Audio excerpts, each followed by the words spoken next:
Chapter 827. Qihan's tone was calm. I'm just a messenger. I've never interacted with you before. However, I've been in Xiling City for many years and have indeed seen you a few times. I didn't expect you to still remember me. Jian Fengqi was the tyrant of Xiling. Many people had seen him before. Even if they hadn't seen him personally, they must have heard many rumors about him. Especially his icy blue eyes. They were the symbol of the Jian family of Dragon Teeth Mountain. Who didn't know that? Jian Fengqi narrowed his eyes and smiled. That's not what I meant. Please forgive my stupidity. I don't know what you mean. If there's anything, please enlighten me. Qihan had already vaguely guessed something, but he didn't show any panic on his face. He just asked with a calm expression. They were the 13 Yu guards after all. If they couldn't even handle this, they would be too useless. Jian Fengqi crossed his arms and touched his chin with one hand. He seemed to be deep in thought and his smile deepened. I don't know why, but I feel that you're very familiar when I see you. We seem to know each other. You must be joking, young Master Jian. My status is lowly. How could I have the chance to know you? Yes, I've never needed to send messages outside Heaven's canopy.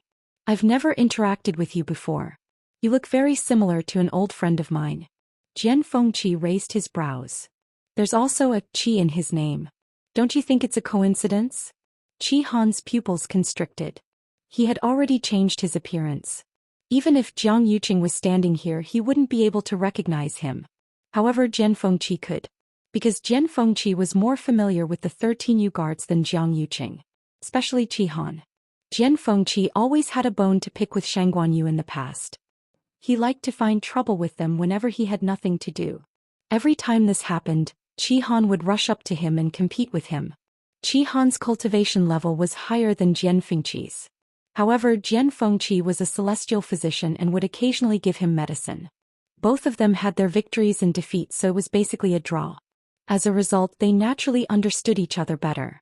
Although Qihan's face was always cold, he was loyal to Shangguan Yu. Every time he encountered something related to Shangguan Yu, he would not hold back. His courage and hot-bloodedness were all dedicated to the one person he was following. It was also because of this temperament that when they rushed back to the West Hill and saw the fire burning in the royal family's ancestral hall, he ignored everyone's obstruction and rushed in, finally burning his face. Now that he saw Jian Fengqi again, it was within his expectations that he would be able to guess who he was. However, this was not a good time to reveal his identity. What is young Master Jian trying to say? Qihan frowned. Seeing the two of them talking, the two guards couldn't help but look over from time to time. Jian Fengqi suddenly smiled. It's nothing. It's just that I feel that you're quite suitable for this young master. Qihan was stunned. Jian Fengqi's expression clearly indicated that he had already confirmed his identity, but why was he helping him to cover it up? Jian Fengqi suddenly threw a heavy bag over and Qihan caught it. This is 1,000 white crystal coins. Help me do something today and this money is all yours. Qihan was even more puzzled, but he still asked. What does young Master Jian want this little one to do? Jian Fengqi blinked. I'm going to Chunfeng restaurant. Come with me. Qihan never expected that Jian Fengqi would spend so much money just to make a trip to Chunfeng restaurant with him. It was only when the two of them arrived at the entrance of Chunfeng restaurant that Qihan was sure that Jian Fengqi wasn't joking with him.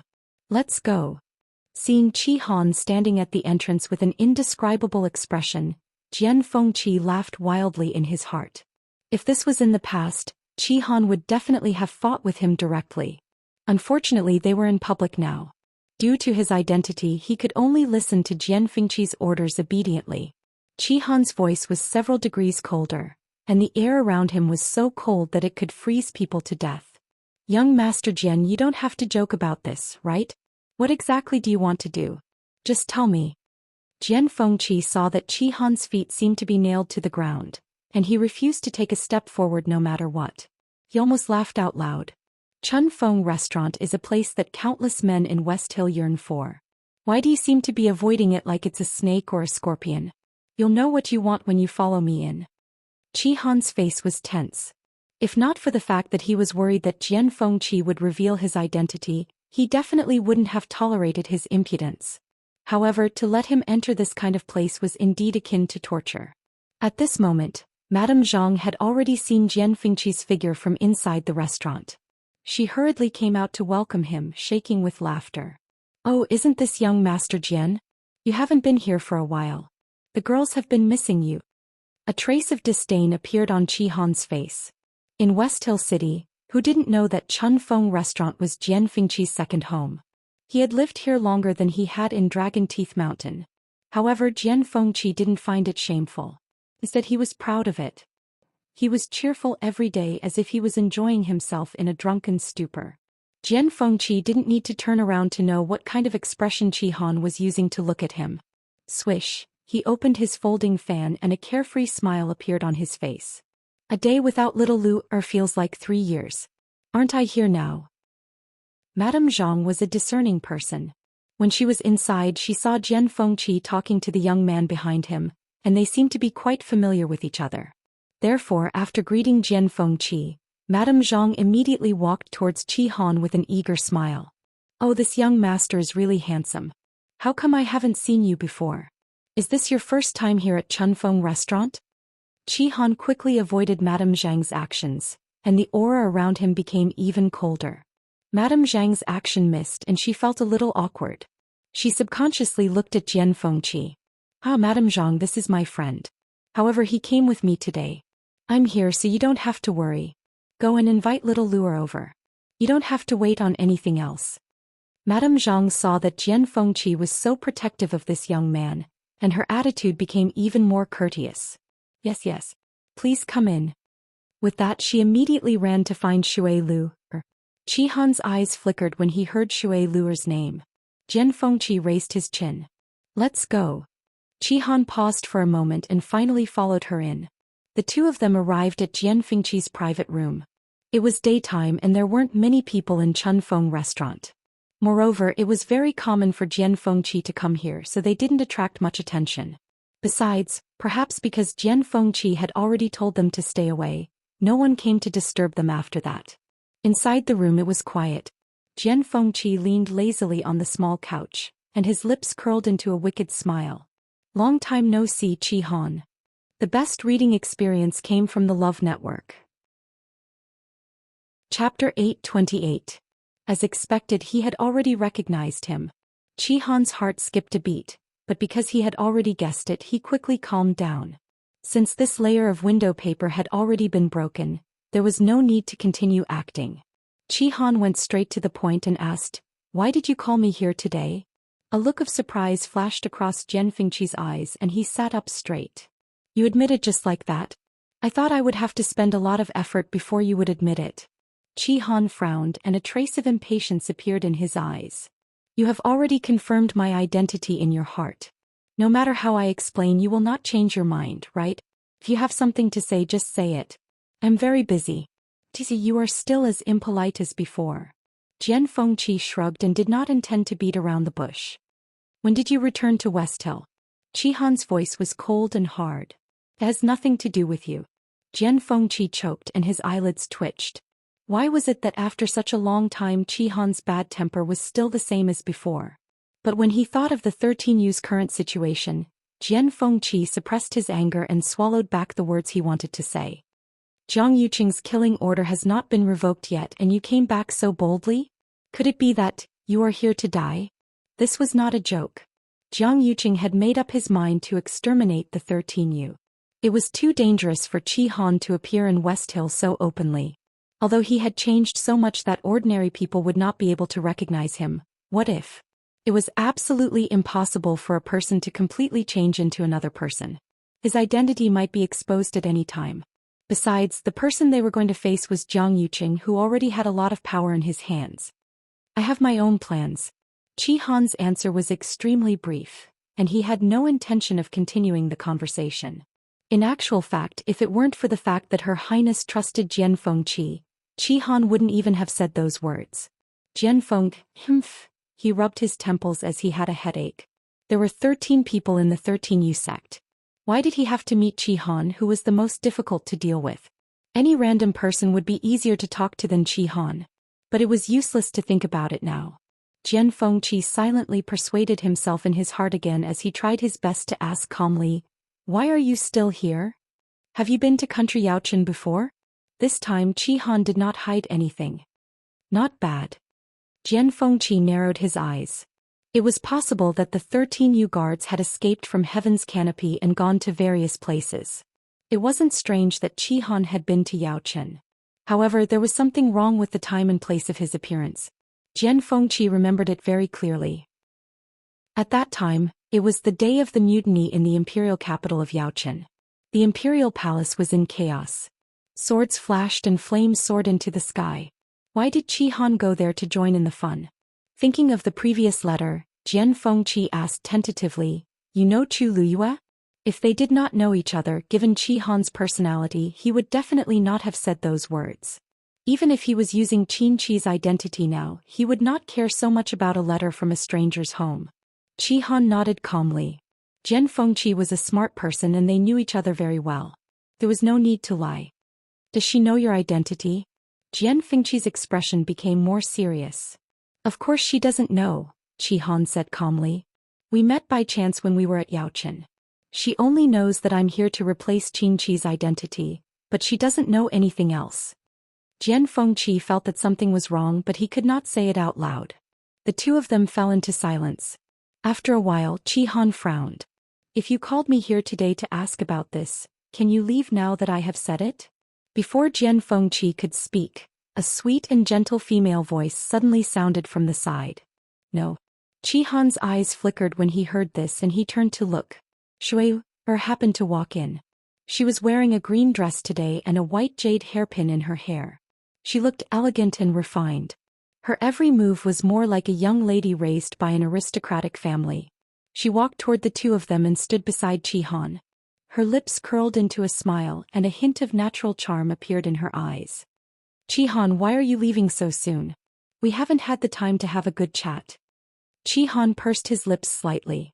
He did not have any ill intentions toward Shui Lu. I'm in a hurry. If you have any other questions, feel free to ask. Shui Lu sighed. Tell me first. Was the person at Xiaohou residence a few days ago you? Chi-Han paused and did not speak. Shui Lu smiled helplessly. If you don't trust the two of us, we'll tell you first. The expression on her face was much more restrained as she said seriously, I can tell you that I went to Xiaohou residence a few days ago. Speaking of which, I have to thank you for luring Xiaohou Rong and the others away that day. You saved me a lot of trouble. Chi-Han glanced at Shui Lu. The two of them looked at each other. Shui Lu said frankly, You're right. You are right. The 9 Clouds Yuan recovery pill is with me now. Dahuang Swamp. The sky was bright. Chu Luyue and the others ran all the way from the Mystic Forest and finally reached the border connected to Mirror Lake. The weather was clear and there were no clouds for thousands of miles. Mirror Lake was calm. Occasionally the wind would blow and create ripples. All the scenery was reflected in the Mirror Lake like a beautiful painting. Chu Luyue immediately saw the dancing lotus swaying gently in the center of the lake. The pinkish-white translucent petals looked like high-quality jade under the sunlight. There was even a thin layer of crystal-clear light. Chu Luyue patted Dumpling's head gently and was about to go over. Yi Ranran quickly said, Luyu, wait. Chu Luyue looked at her and saw a hint of worry on Yi Ranran's face. Luyu, the dancing lotus is a top-grade heavenly treasure. Won't it be unsafe to take it rashly? She was also a celestial physician.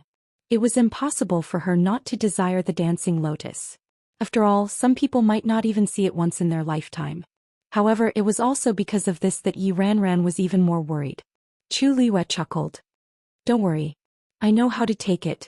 Yi Ranran was relieved when he saw her confident expression. Then be careful. Chu Luyue nodded. I'll be back soon. Then Dumpling spread her wings and flew up. She was extremely fast.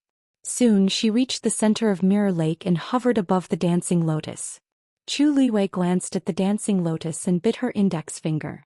A dark red bead of blood immediately gushed out. Then Dumpling bent down. Chu Luyue stretched out her hand and reached for the dancing lotus. Crack. A crisp sound was heard. Digression. Everyone should know that the recent review has been very strict. I've done a second self-review today. A small part of the content at the beginning has been modified, but it won't affect the reading. I'm now writing while changing the text. Please forgive me. At about 7 p.m. mobile phone users, Please browse for a better reading experience from Love Network. Chapter 829. When the green stalk came into contact with the blood on Chu Liyue's fingertip, it immediately snapped. Then the dancing lotus quietly flew up and landed in Chu Liyue's hand. Chu Liyue looked at the dancing lotus lying quietly in her palm with a blank expression. What was going on? She hadn't moved much just now. How did this thing come to her on its own? Although she had never seen the dancing lotus with her own eyes before, she had read about it in ancient books. According to the books, it should be drawn with fresh blood. In short, it was quite troublesome. She had made ample preparations in case something went wrong. But now it seemed like all her efforts were in vain. Chu Liyue blinked and realized that the drop of blood on her finger had silently seeped into the stalk. The 5 petals closed naturally. It still looked fresh, clear and beautiful. From the looks of it, the plucking was very successful. Although she didn't actually do anything. In the distance, Mu Hongyu and the others were closely watching the situation in the center of the lake. They were a little confused when they saw Chu Liyue reach out and grab the dancing lotus. Mu Hongyu raised her hand and asked curiously, Ran, didn't you say that the dancing lotus was very troublesome and dangerous to pluck? Why does it seem to me that Lu Yu is very relaxed? Yi Ran was also shocked. I don't know either. Their master had mentioned this herb before. At that time he had specially warned them not to rush forward blindly if they encountered it.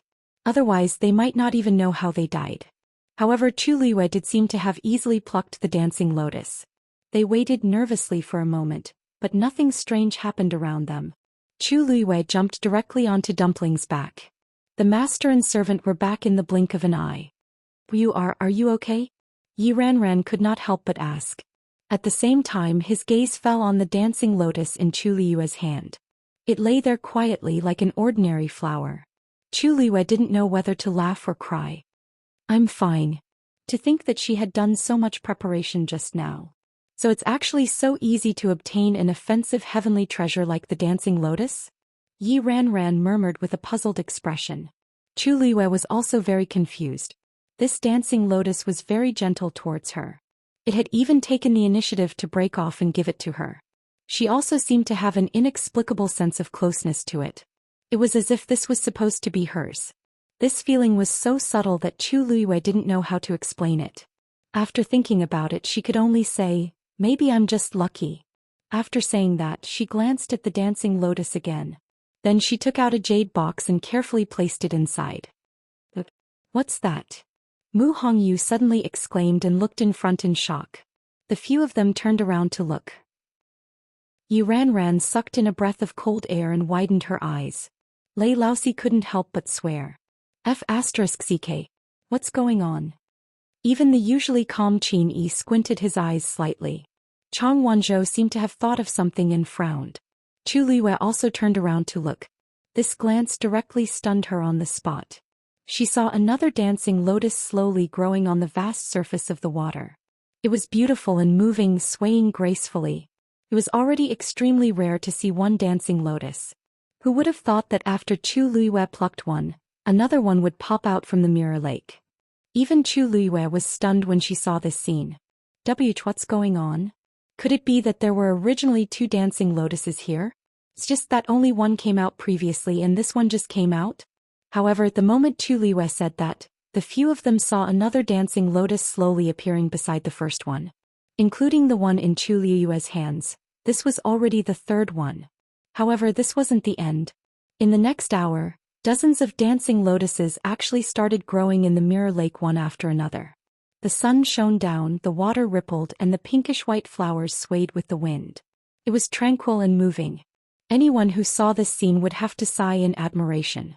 However, at this moment, the few of them were no longer in the mood to admire this scene. They were only filled with shock. As the dancing lotuses gradually appeared, the few of them gradually fell silent. The surroundings were silent. Chu Liyue stared at the swaying dancing lotus, and something suddenly flashed across her mind. She was dazed for a moment. This scene, I seem to have seen it before? And for some reason, when she saw so many dancing lotuses appearing together, although she was very surprised when she saw it, she wasn't shocked in the depths of her heart. It seemed that she had seen more before. She closed her eyes, trying to recall the scene that had appeared in her mind just now, but she couldn't remember it. However, that familiar feeling was getting stronger and stronger. After a while, Chu Luiwei opened her eyes and stared at the scene in front of her with a complicated look in her eyes. If this feeling wasn't an illusion, then what exactly had she experienced in the past to see so many dancing lotuses and to be so accustomed to it? They said that she had forgotten some things, then what exactly had she forgotten? Digression. Change the text to autistic. Tomorrow at 12 o'clock. Woo mobile phone users, please browse and read. A better reading experience comes from Love Network. Chapter 830. When all the dancing lotuses appeared, countless light spots suddenly fell from the sky and formed a faint light screen. That light screen surrounded the entire mirror lake in half. One half was as usual and the water was calm, while the other half seemed to be covered by a layer of fog and everything became blurry. Even the clusters of dancing lotuses seemed to have become much more distant. From where Chu Luiwei and the rest were standing, they could only see the blurry shadows on the light screen. If someone else came, it would be very difficult for them to recognize the dancing lotuses at the back. What's going on? Lei Laosi scratched his head in confusion and instinctively looked at Qin Yi, only to see that Qin Yi was also frowning. The two of them had guarded the mystic forest for close to 2 years. Other than the Red Moon Desert, they basically didn't go there much, but they were quite familiar with the other places.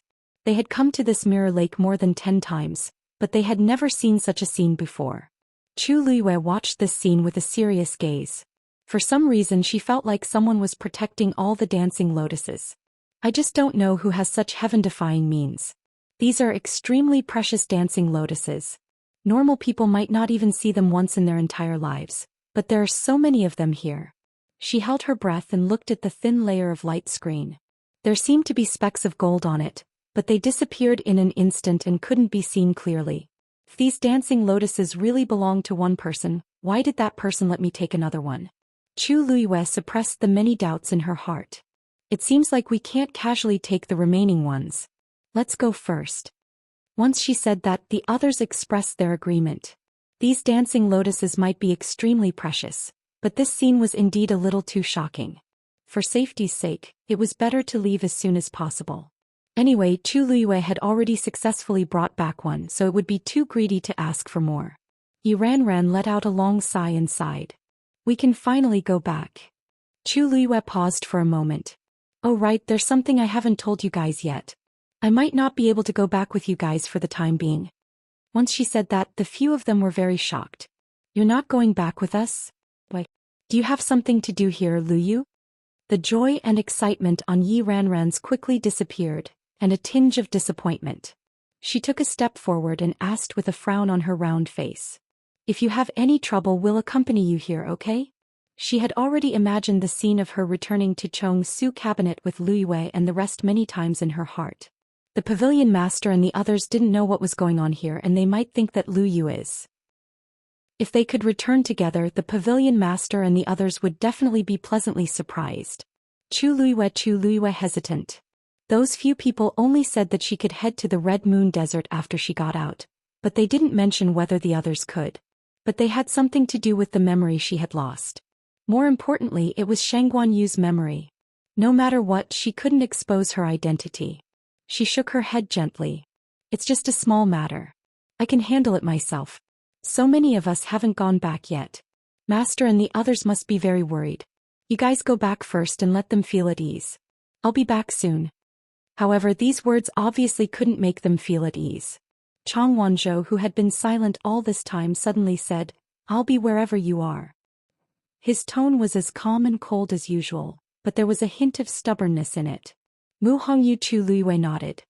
That's right. Luyu, we've already waited for so many days.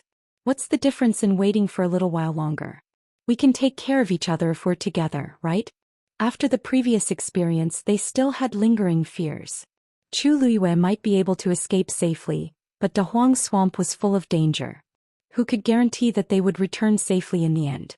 They couldn't be at ease. How could Chu Luiwei not know their worries? Seeing that they couldn't be persuaded, Chu Luiwei pondered for a moment. Since that's the case, follow me first, Qin Yi suddenly asked. Where are we going? Chu Luiwei pursed his lips and looked in the direction of Red Moon Desert. There. Chunfeng Restaurant. The room was silent. Qihan didn't expect Shui Lu to be so honest and directly admit that the 9 clouds yuan recovery pill was with her. It was needless to say how precious this item was. No one in the Tianling dynasty would dare to say a word about it if they obtained it. Yet Shui Lu said it so straightforwardly. The person that day was indeed me. Qihan kept quiet for a moment and finally nodded. Shui Lu's originally nervous expression eased up a lot. Since Qihan dared to say this, it meant that he was willing to let down his guard and communicate with them. This would naturally make things much more convenient. Why did you steal that item? Qihan continued to ask. Shui Lu chuckled. Actually, this matter is also a coincidence. I had planned to do this for a long time, but I didn't expect you to be there that night. As she spoke, she asked curiously, Oh right. By the way, are you also going for that thing? Qihan shook his head. No. He started to investigate Xiahou Rong because he had some suspicions about him. In fact, during this period of time he would sneak into the Xiahou residence whenever he was free. His hard work paid off and he finally heard what he wanted to hear that day. It was just that he was too shocked and angry back then, so he was careless and made a sound. In the end, he had inadvertently helped Shui Lu at the right time. Originally, he wanted to wait for Her Highness to come back before doing this. After all, his identity was too sensitive and he had to be careful in all aspects. However, Her Highness still hadn't returned, and Shangguan Wan and Jiang Yuqing's wedding day was getting closer and closer. After thinking for a long time, he decided to investigate on his own first. Luckily, he finally got something. Shui Lu recalled what Xiahou Rong said back then, and the smile on her face faded. When the 13 Yu guards were lured away, Xiahou Rong played an important role in it. When I went to the Xiahou residence to check out the place, I happened to meet you. You should have known that Xiahou Rong betrayed Her Highness, right? A layer of coldness appeared on Qihan's face. That's right. That old thing betrayed Her Highness for his own selfish reasons. He deserves to be punished. Did you get the evidence? Shui Lu remembered clearly that Xiahou Rong also mentioned forged documents and so on. Who is the other person? Do you know? Qihan opened his mouth but didn't say anything. He glanced at Jian Fengqi from the corner of his eyes. Jian Fengqi couldn't help but laugh. He leaned against the couch and waved his bone fan. He smiled lazily and said, You still don't trust me? Mobile users, please browse and read. A better reading experience comes from Love Network. Chapter 831. Qihan said coldly, You know the reason. In the past, Jian Fengqi had always been keen on going against Her Highness. He would cause trouble for her every now and then. There were even a few times when he tried to stand up for Shangguan Wan and caused a ruckus with Her Highness. Which one of them was trustworthy? Looking at Jian Fengqi's face, Qihan could not completely dispel the grudge in his heart. He had only said those words because Shui Lu had taken the initiative to be honest with him.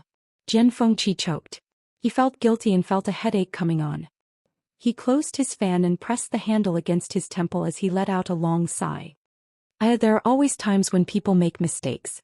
Besides, although I always went against Her Highness in the past, I have never done anything to let her down. I was well aware of how she treated me. Do you really think that I'm an ungrateful person? Jian Fengqi was speaking from the bottom of his heart. Disregarding everything else, just the fact that Shangguan Yu was willing to lend him so many unique manuscripts was enough to make him feel very grateful. One had to know that these manuscripts were priceless treasures to any celestial physician. Most people would not even be willing to share high-grade prescriptions with others. Some masters would even hold back when teaching their disciples, afraid that they would be surpassed. However, Shangguan Yu did not seem to have such concerns. As long as Jian Fengqi asked, Shangguan Yu would basically agree and generously lend those unique manuscripts to him. Although Jian Fengqi was unrestrained, he knew that he owed Shangguan Yu a lot of favors. The reason why he had always been in conflict with Shangguan Yu was actually a long story. Jian Fengqi had displayed his astonishing talent as a celestial physician when he was young. At that time, many people said that he was the #1 genius in the entire West Hill. He was proud by nature and had always thought so. However, Shangguan Yu was born later on. Her appearance was a great blow to the West Hill, no, to all the so-called geniuses of the Tianling dynasty. She was like a bright moon, shining brightly.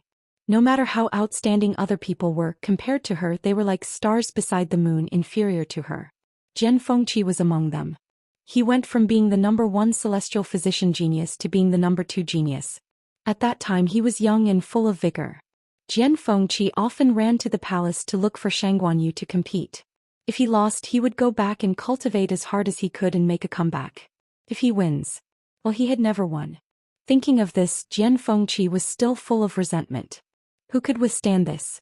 Everyone else had already accepted their fate.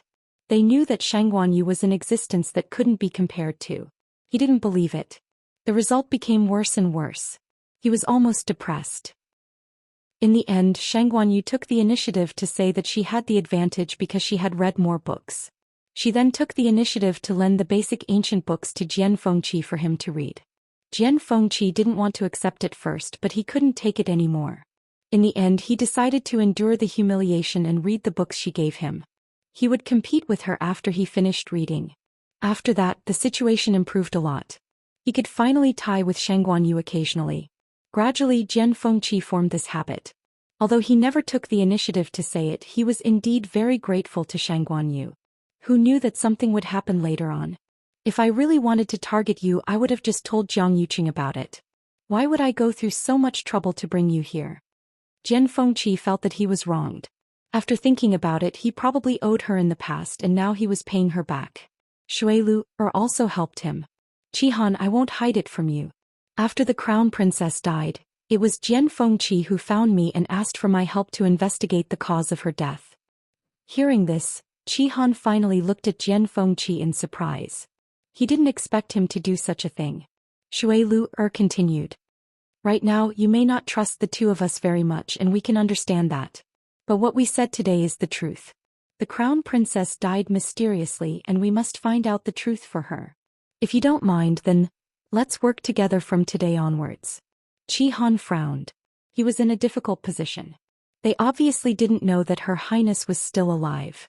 But without a doubt, with their help, many things would be a lot more convenient. Shuiru had seen all kinds of people in Spring Breeze Brothel, especially the nobles in Xiling City. As long as she came here, she could get some information out of them. Who would be on guard against such a lowly and weak woman? Needless to say, Jian Fengqi was even more so. He was of noble status and had a flamboyant personality. He could do whatever he wanted in Xiling City. Basically, no one cared about what he wanted to do. There was a short moment of silence in the room. Then Jian Fengqi finally said, "If I say that I've found out who poisoned Her Highness, will you agree to cooperate?" Qihan suddenly looked up. "What did you say?" Jian Fengqi smiled. He reached out his hand, dipped it in the water in the teacup beside him and wrote a name on the small table. Qihan saw it clearly. Jian Fengqi's hand burned and the water on the teacup instantly dried up. "Oh right, I forgot to tell you. Actually, it was this person who poisoned the crown princess." Qihan gritted his teeth and his expression was tense. How can you be sure? Do you have evidence?" Jian Fengqi blinked and smiled meaningfully. "Her Highness told me personally. Mobile users, please browse and read. A better reading experience comes from Love Network." Chapter 832. It was nighttime in the palace. A black figure flashed and disappeared from Huayang Palace like a ghost. Her movements were silent and there was no fluctuation of force. Hence, it did not attract the attention of the guards. The moonlight shone down and the night was as cool as water. The surroundings were quiet. So much so that Shang Guanwan could clearly hear her own beating heart. She clutched her chest and pressed her body against the door. The blood in her body seemed to have frozen, bringing with it an icy aura. Her limbs were extremely stiff. She did not dare to breathe loudly.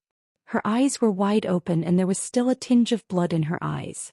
Her forehead was covered with fine beads of sweat and her lips were pale. If someone came in and saw her like this, they would definitely think that they had seen a ghost. Her mind was completely blank. Just now, look at you." A cold and hoarse voice sounded beside her ear, with a trace of contempt and disdain. "You only took a person's yuan meridian. Is there a need to be like this? It's useless." Shang Guanwan swallowed her saliva with difficulty. She wanted to suppress the fear in her heart, but it was no use. Everything that happened just now was still replaying clearly in her mind over and over again. She knew that she was a ruthless person. After so many years, in order to get to where she was today, what kind of methods had she not used? Even when she finished off all those people in the mystic forest, her expression did not change. But, even if she was like this when she thought of everything that happened just now, she could not help but feel a deep sense of fear. I don't. Shangguan wanted to defend herself, but the moment she opened her mouth, a thick smell of blood rushed up from her stomach. She almost vomited. She bent down and retched for a long time. Only when her face was red and her eyes were filled with tears, did she finally feel better. However, after this torment, her body was almost exhausted. She slowly and weakly fell to the ground. If it was not for the enchantment that was set up in the room, this commotion would definitely attract people. A sneer sounded beside her ear. It's only the first day and you're already like this. I think there's no need to continue. No. Shangguan immediately reacted and shouted hurriedly. I'm fine. I can do it. Whatever you want me to do, I'll definitely do it well. You know what to do. After saying this, the voice disappeared. Shangguan took a few deep breaths and calmed herself down. The fear in her eyes slowly dissipated. What was left was a viciousness and determination. It wasn't easy for her to reach her current position, so no one could stop her. She sat cross-legged. She put her hands on her knees. She closed her eyes and began to absorb the Yuan meridian. The faint moonlight shone in. The blood stains on her hands had almost dried up, and her nails seemed to be scraping her flesh. It looked very horrifying. Early the next morning, news spread from the Lingyun sect that a disciple had gone missing. Most importantly, this disciple was a genius with a Daijing Yuan meridian that they had just accepted this year. Unlike top sects like Dragon Teeth Mountain, Soaring Cloud sect did not have many Daijing Yuan meridian geniuses. The sudden disappearance of one of them caused quite a commotion. But there were many sects in Xiling City, and Soaring Cloud sect was one of the most inconspicuous ones. The disappearance of one person did not attract the attention of the people outside the sect. Perhaps he ran out on his own, or was delayed by something at the last minute. Even the people from the Soaring Cloud sect were optimistic, thinking that they would be able to find them soon. But after a day and night there were still no clues. Only then did the people of Soaring Cloud sect realize that something was wrong. They began to gather their strength and search from top to bottom. But they still found nothing. That disciple seemed to have evaporated into thin air and completely disappeared. But what was even more shocking was that a day later, another disciple of Soaring Cloud sect went missing. Also, he had a Daijing Yuan meridian. One might be an accident, but the other two were definitely intentional. There was a lot of discussion in Xiling City. They began to wonder if Soaring Cloud sect had offended someone to get revenge like this. And the other party had specifically targeted their most outstanding genius. This was undoubtedly a huge blow to Soaring Cloud sect. After this, the entire Soaring Cloud sect began to be under martial law. But 2 days later the same thing happened again. What annoyed Soaring Cloud sect the most was that they had set up layers of barriers, but the other party did not seem to care at all. They broke through easily. They did not even know who did it. After losing so many genius disciples in succession, Soaring Cloud sect's sect master finally could not take it anymore and went to the palace to ask for help. The third princess sent a team of black cavalry over.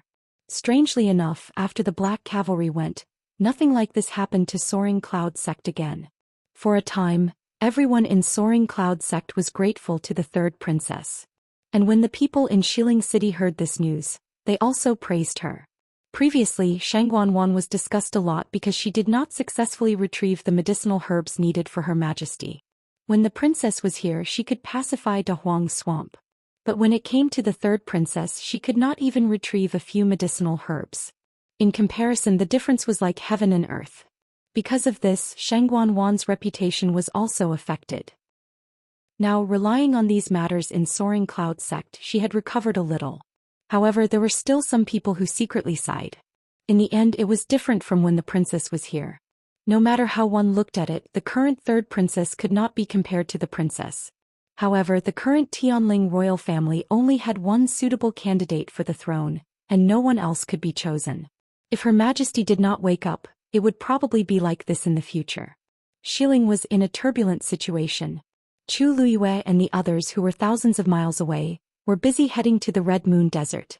After a period of trekking, they finally arrived at the intersection of the three realms. Looking ahead, the Golden Desert stretched as far as the eye could see. Under the sunlight, it reflected a dazzling light. Heat waves rolled and even space seemed to be distorted. Just standing at the edge was already unbearably hot. If they entered, who knew how terrifying it would be? In the Red Moon Desert, all kinds of forces are mixed and the pressure is extremely heavy. Flying in the air will consume a lot of energy, so it's better to walk. Qin Yi looked at the desert in front of him, and a hint of seriousness appeared in his eyes. Dumpling had already shrunk to the size of a palm and was obediently squatting on Chu Liyue's shoulder. Chu Liyue nodded.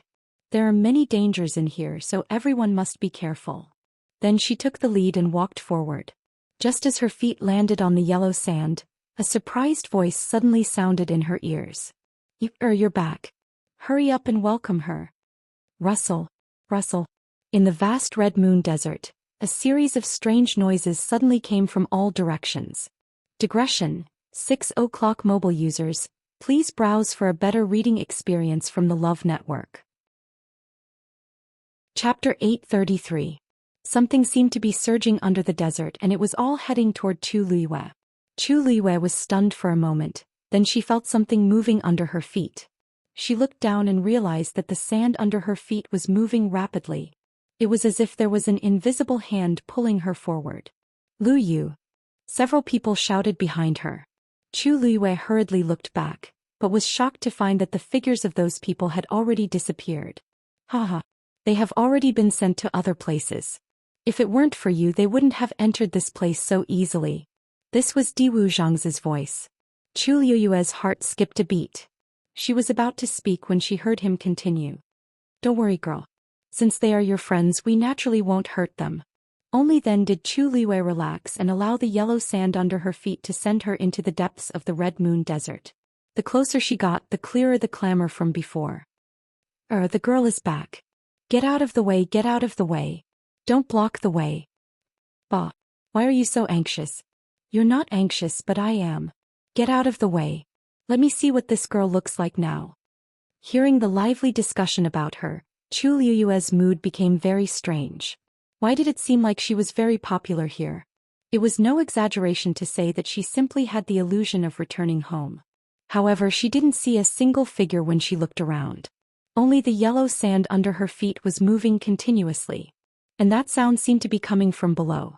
Strange, she had come to the Red Moon Desert before, but she didn't see such a scene then.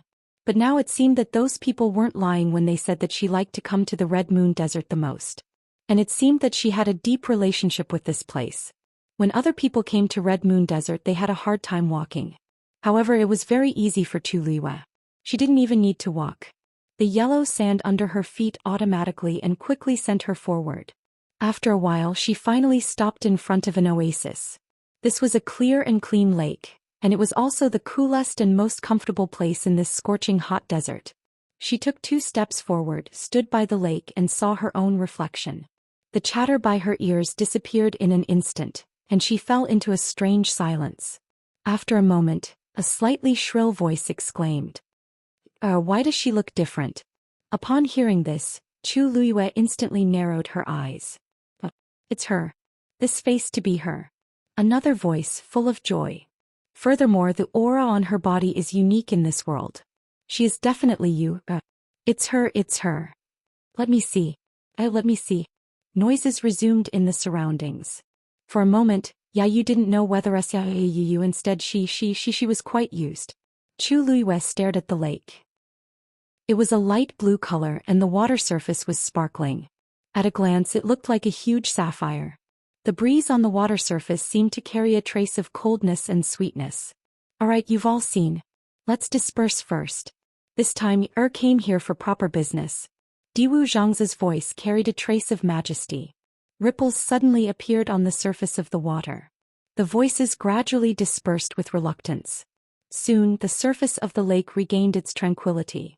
Chu Liyue was surprised and asked the lake surface tentatively, "What's the matter? Senior Diwu? Are you under here?" Diwu Zhangzi laughed. "You can say yes, but you can also say no. The entire Red Moon Desert is our territory. You can go anywhere. It's just that this place used to be your favorite, so we directly brought you here." Apart from not being able to leave the Red Moon Desert at will, they could do whatever they wanted here. Chu Liyue nodded thoughtfully. With their strength, it was normal for them to be able to do this. Girl, did you remember anything when you saw this? Diwu Zhangzi asked cautiously. Chu Luyue was stunned, then shook her head. Diwu Zhangzi paused and laughed again. It's fine. You just came here, so it's fine if you can't remember. After staying here for a long time, you might remember everything. Chu Luyue smiled faintly. Thank you, Senior Diwu. Actually, I also want to know what I've forgotten. She vaguely felt that it was very important content, but she didn't know where to start. It would be best if she could remember it here. What are you thanking him for? We haven't done anything yet. Lan Xiao snorted softly, then asked with slight disdain, Girl, it's been so long. Why are you still at the peak of stage 5? Chu Liyue was speechless. Mu Hongyu and the others were already very shocked to see her break through to this level. Even Chu Liyue felt that her breakthrough speed was already considered extremely fast. She didn't expect that there would be a day when she would be despised by others. From his tone, it seemed like she was a hopeless good-for-nothing. Actually, I can already break through to stage 6. Sai, you're still as worrisome as before. Stay here first and wait until you break through to stage 6 before you start training. Training? What training? Chu Liyue asked curiously. Naturally, it's the training you went through here before. Lan Xiao sighed. You must have forgotten all those. Learn from the beginning. Chu Liyue was speechless.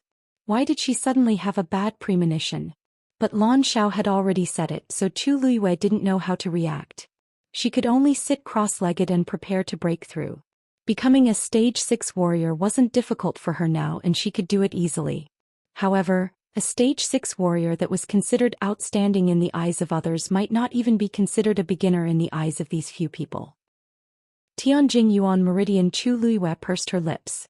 She would tell everyone that even if she didn't have the Tianjing Yuan Meridian now, she would definitely not be worse than before. Seniors, please forgive my friends. Chu Liyue didn't have any other worries in her heart. She was just afraid that something would happen to those few people. A cold voice sounded. They are extremely lucky to be able to come in. If you have the time, you should think about how to improve your abilities. This was Dugu Maobao's voice. Chu Liyue's heart skipped a beat. Senior, thank you for your guidance. With that, she immediately held her breath and prepared to break through. Lan Xiao said softly with dissatisfaction. Why are you so fierce to her? Isn't it just Rong Xiu who broke your Xian formation again? Vent your anger on him. Mobile users, please browse and read. A better reading experience comes from Love Network. Chapter 834. Dugu Maobao frowned and retorted. Rong Xiu is Rong Xiu and she is her. I'm not venting my anger on her. I'm just urging her to cultivate. Don't forget, she doesn't have the Tianjing Yuan Meridian anymore. If she wants to reach the same level of strength as before, she'll have to put in more than 10 times more effort than before. Lan Xiao and Diwu Zhangzi fell silent upon hearing this. How could they not know this? In fact, Dugu Maobao's statement was still a conservative one. The difference between the Tianjing Yuan Meridian and the Daijing Yuan Meridian was more than 10 times. It wasn't easy to start all over again. Although that's the case, don't you feel that there's something unusual in this girl's body? Diwu Zhangzi thought for a moment and couldn't help but ask softly. Haven't you thought about how she managed to subdue the 2 Tian baby?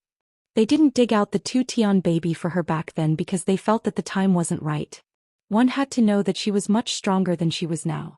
But now she managed to subdue that thing with the strength of a stage 5 warrior.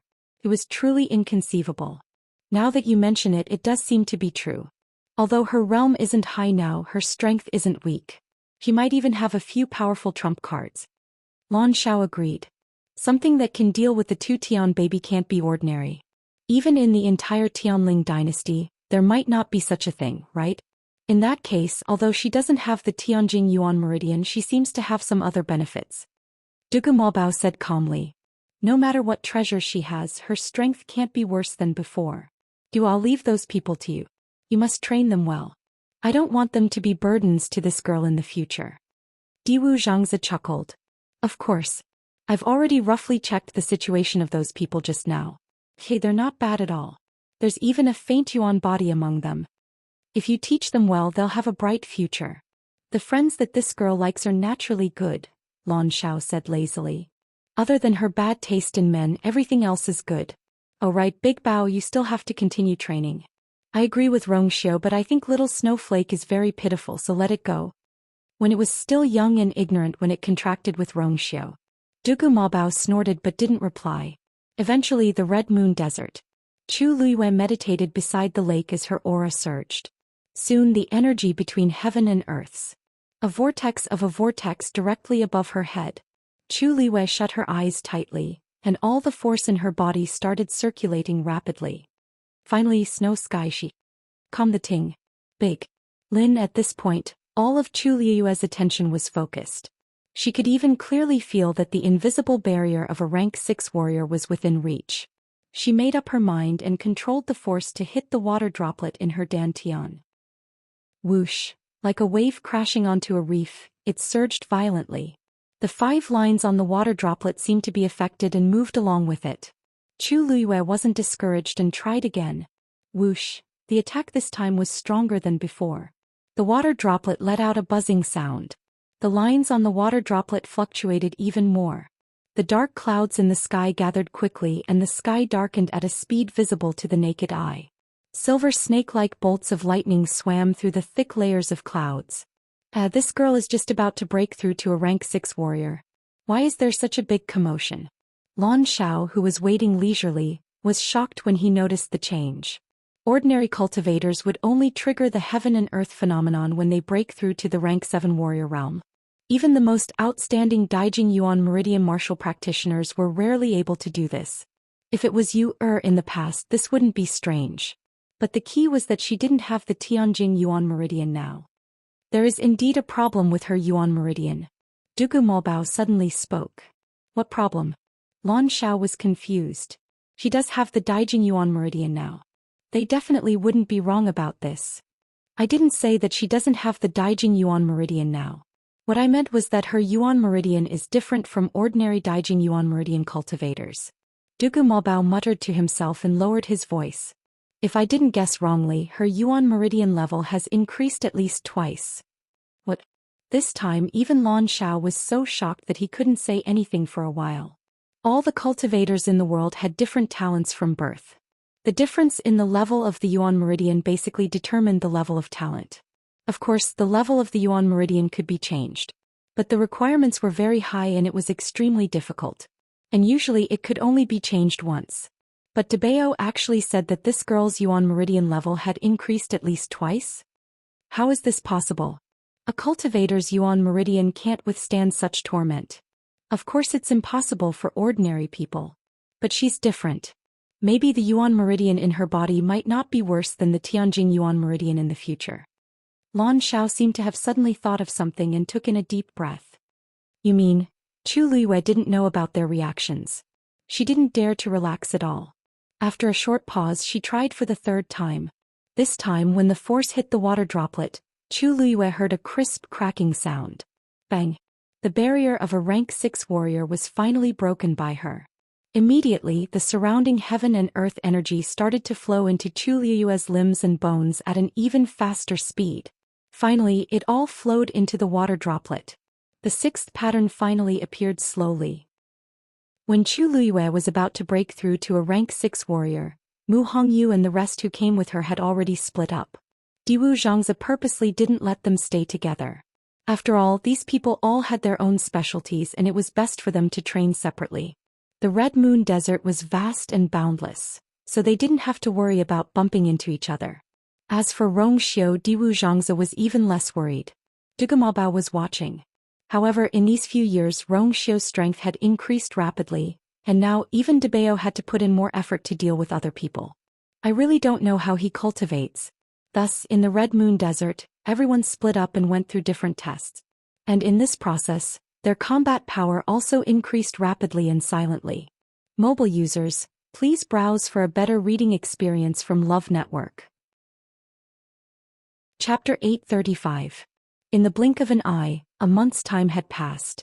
There were only 5 days left before the wedding of 3rd Princess Shangguanwan and Jiang Yuqing. Logically speaking, everyone should be in a jubilant mood on such an auspicious day. However, the atmosphere in Xiling City was inexplicably gloomy and oppressive.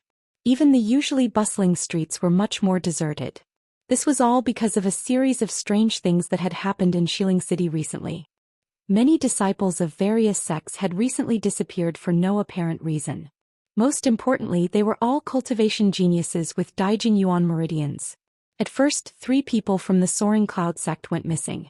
Although everyone was surprised, they only thought that they had offended someone they should not have offended, which led to such a disaster. In addition, after the 3rd princess sent the Black Cavalry to support them, the Soaring Cloud sect did not have such an incident again. Thus, everyone did not take this matter to heart. However, such peaceful days were soon disrupted. Because the same thing had also begun to happen in other sects. And the sects that had such incidents were basically those ranked in the upper echelons of Xiling City. There were a few outstanding geniuses, but they were not considered top-notch sections. For example, an existence like Dragon Teeth Mountain had been safe and sound. Instead, it was those sects that were about the same level as the Soaring Cloud sect that began to encounter accidents one after another. When the number of Daijing Yuan Meridian geniuses who went missing in Xiling City exceeded 5, everyone finally realized that the situation was much more serious than they had imagined. It was obvious that the other party was targeting such people. Although these sects had already strengthened their vigilance and searched everywhere for clues, they still did not find anything. Moreover, often after 1 or 2 people went missing, the other party would change to another sect to target. Their whereabouts were erratic and unpredictable. Just how powerful was this person to be able to do all this without anyone noticing? Just thinking about it sent chills down one's spine.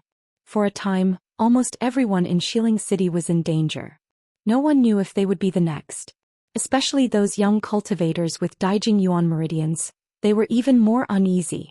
Although they had outstanding talent, their current strength was still limited. They had not had the time to grow into a true powerhouse. How could they deal with all this? Although the 3rd princess had sent Mu Qinghe and the others to investigate the matter thoroughly, they had not found the culprit and there was almost no progress. Therefore, even though Shangguan Wan and Jiang Yuqing's wedding was approaching, the sky of Xiling City seemed to be shrouded in a layer of shadow. The Imperial Palace. Jiang Yuqing went straight all the way to Huayang Palace. His face was expressionless and the aura around him was cold and gloomy. Many palace servants felt fear in their hearts and hurriedly saluted. Jiang Yuqing ignored these people and went straight to the main hall. Chani was guarding the door. When she saw Jiang Yuqing arrive, she curtsied. "Greetings, young master." Jiang Yuqing asked coldly. "Where is His Highness now?" Chani said. "His Highness came back to rest after the morning court. He's taking a nap now." Without another word, Jiang Yuqing lifted his foot and was about to go inside. Chani immediately stepped forward and stopped him. Her tone was polite, but her expression was resolute. "Young master, His Highness has been busy with the wedding matters and also has to deal with various matters in the imperial court. He hasn't been able to rest properly. Now that she's finally fallen asleep, why don't you let her rest for a while? If there's anything, how about letting this servant pass on the message?" Jiang Yuqing sneered. "Is she really that tired? How come this young master doesn't know?" Yuan Wei and the people from the Ministry of Rites were handling the various trivial matters of the wedding. At most, she would say a few words and give her opinions. He was also handling the various matters in the imperial court. Shangguan Wan looked busy, but in reality she did nothing. What was there to be tired about? Chani frowned inwardly when she heard Jiang Yuqing's unpleasant tone. There were only a few days left until the wedding. Why did Jiang Yuqing suddenly come to find trouble with His Highness at this time? "Young master, it's really inconvenient for His Highness to see you right now. You should..." "Impudent!" Jiang Yuqing hollered angrily. "You're just a lowly servant, yet you dare to stop me time and time again? Chani, you've been by the 3rd princess's side for a long time, and you're highly regarded. Do you actually think that you're a master now?" Panic flashed across Chani's face and she immediately knelt down. "I don't dare. I'm just helping His Highness, Chani." At this point, Shangguan Wan's voice suddenly sounded from the room. "Let Yuqing in." Chani heaved a sigh of relief in her heart and hurriedly said, "Yes." Then she lowered her head. "I know my mistake. Young master, please." Jiang Yuqing narrowed his eyes, walked past her and pushed the door open. "Chani, go and receive your punishment yourself." "Yes." Chani then stood up, carefully closed the door and knelt down in the courtyard. When the other servants in Huayang Palace saw this scene, They didn't dare to go near and could only discuss it privately. What's wrong with young master? Why is he so angry today? Who knows? But it's definitely not a small matter. When young master came in the past, when did he treat Chani so rudely? On the surface, it looks like he's punishing Chani, but he's actually slapping His Highness's face. That's right. Who doesn't know that Chani is His Highness's most trusted subordinate? There's only a few days left for her to fool around, so why did she suddenly cause such a scene? Shh. Don't say anything else. Be careful of your words. Let's go. Disperse. The servants in Huayang Palace were all smart, and they knew what they could say and what they couldn't. Hence, Jiang Yuqing didn't even care if his previous actions would be spread out. Besides, he really couldn't tolerate it anymore. When he walked into the room, Shang Wanwan was sitting in front of the dressing table. After she came back, she originally planned to take off her mask, but who knew that she would hear Jiang Yuqing coming in? Thus, she could only put on her half-removed mask again. When Jiang Yuqing came in, he just happened to catch a glimpse of the ghastly wound on her cheek. It had already been so long, but the wound on Shang Wanwan's face hadn't improved in the slightest. In some places, it even festered from time to time, making it look extremely sinister. Jiang Yuqing couldn't help but frown. After a while, Shang Wanwan finished putting on the mask and turned her head to look at him. Her face was as bright and clean as before, no different from before. However, Jiang Yuqing knew what her true face looked like under that mask, so he actually felt even more awkward looking at it. However, Shang Wanwan didn't seem to notice. She frowned when she saw the anger that hadn't yet faded from Jiang Yuqing's face. She frowned a little and said tiredly, "What do you want to do by coming in so aggressively? Let me say something first. This consort is very tired right now and doesn't have the energy to deal with you. If there's nothing urgent, let's talk about it another day." Jiang Yuqing sneered. "Don't you know best why you're tired?" Shang Wanwan paused. "I already warned you once before to stop before going too far. But what are you planning to do now? Are you crazy? You can get a better reading experience from the Love Network. Chapter 836. Shang Wanwan's expression immediately turned cold. This consort isn't crazy. This consort knows what she's doing. I don't need you to tell me what to do. She looked coldly at Jiang Yuqing. Do you think that just because our wedding is imminent, you have the right to control everything about this consort? Jiang Yuqing, don't forget your status. No matter what, he was just a descendant of an aristocratic family. If it weren't for his engagement with her, how could he have everything he had today? After all, she was going to officially ascend the throne in a few days. When that time came, Jiang Yuqing would be even lower than her. He actually dared to be so arrogant in front of her? Jiang Yuqing was so angry that he laughed. It seemed that Shang Wanwan had really been blinded by the status and power that had yet to come. Military power wasn't in her hands. Even if imperial power was in her hands, she was just a puppet. Besides, her foundation wasn't solid. It was hard to say if she could even hold on to this position. Without him, would she be where she was today? He originally didn't want to argue with her about this. After all, it wasn't the first time he knew that Shang Wanwan was brainless. Back then, he'd chosen her because he saw that she was easy to control. But he didn't expect that she'd become so crazy now. Jiang Yuqing's gaze was cold. Enough people have gone missing in Xiling City. At this critical time, I don't want to hear this kind of news again, understand? However, in the face of Jiang Yuqing's repeated warnings, Shang Wanwan didn't take them to heart at all. She sneered, turned around, and leisurely took off the exquisite dangling ornament on her head. I knew you came for this matter, but there's really no need. It's just that a few disciples have gone missing. Up until now, no one has found any clues. In the future, no one will find out who did it. What are you worried about? She didn't avoid Jiang Yuqing guessing that she was the one who did it. In any case, the two of them had done too many unspeakable things together, and they had each other's weaknesses. Unless Jiang Yuqing wanted to fight to the death, he had to stand on her side. Seeing that Shang Wanwan was so fearless, Jiang Yuqing frowned and the anger in his chest burned even more. In order to recover her strength, Shang Wanwan had indeed gone crazy. She didn't even care about how much of an impact it would have on them if something like this happened at this time. Right now, she only had herself in her mind. Besides, I'm doing this for the sake of both of us. You don't want me to be unable to even pick up the scepter on our wedding day, do you? Shang Wanwan glanced at him. That was the symbol of the Tianling Emperor's status. If she failed in front of all the civil and military officials, then she would be completely finished. Even Zhang Yuqing was the same. He couldn't possibly find a third princess to marry. Zhang Yuqing clenched his teeth. In the end he could only spit out one sentence. Remember to wipe your mouth clean after eating. With that he turned and strode away. Shangguan sneered disapprovingly, then turned her head to look at the mirror to do her makeup. In the depths of her eyes, a trace of blood gradually spread. It was cold and sinister, but it disappeared in an instant. After Zhang Yuqing left Huayang Hall, he had nowhere to vent his anger and wanted to directly leave the palace. But when he thought about how His Majesty had yet to wake up, he suppressed his anger and went to Qingfeng Hall. In the end he happened to see Zhou Mingxi walking out of his room. Zhang Yuqing felt that it was strange.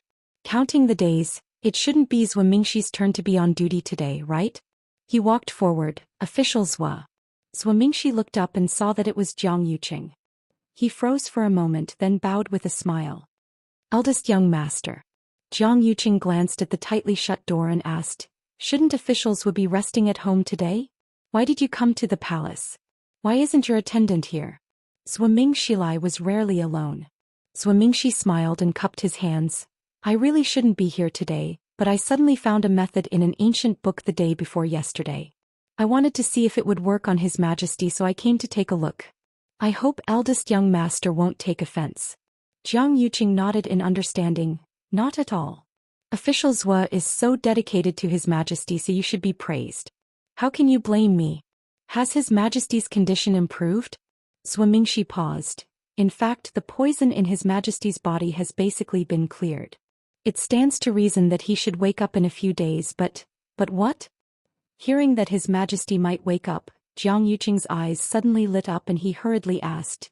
It's just that His Majesty seemed to have been stimulated by something before and he doesn't seem to want to wake up. That's why there hasn't been any progress until now. If we can invite someone close to His Majesty to come and talk to him, maybe His Majesty can wake up. Zhang Yuqing's mind moved slightly.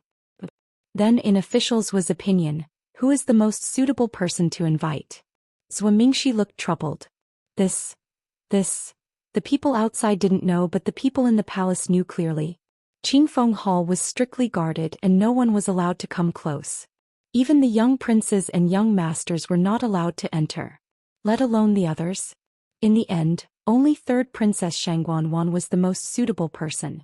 How could Zhang Yuqing not think of this? He slightly restrained his expression. In other words, if the third princess is invited, then His Majesty is very likely to wake up? Zhou Mingxi hurriedly lowered his head.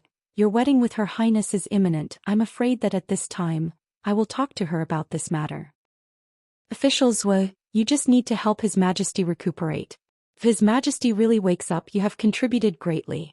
Zhou Mingxi repeatedly thanked him and said, Eldest young master, His Majesty's health has been fluctuating. The third princess has always been suspicious of the people taking care of His Majesty, including those two. So what do you think about this matter? Don't worry, I know what to do. Before His Majesty wakes up, try not to let this matter spread. Zhang Yuqing said indifferently. Zhou Mingxi breathed a sigh of relief. That's good. As long as His Majesty wakes up, we will be at ease. If there's nothing else, this humble subject will take his leave first. Zhang Yuqing nodded and let Zhou Mingxi leave. After he left, Zhang Yuqing personally went into the room to check. Everything was similar to what Zhou Mingxi said. He calculated in his heart for a while and finally returned to Huayang Palace to tell Shangguan about this matter.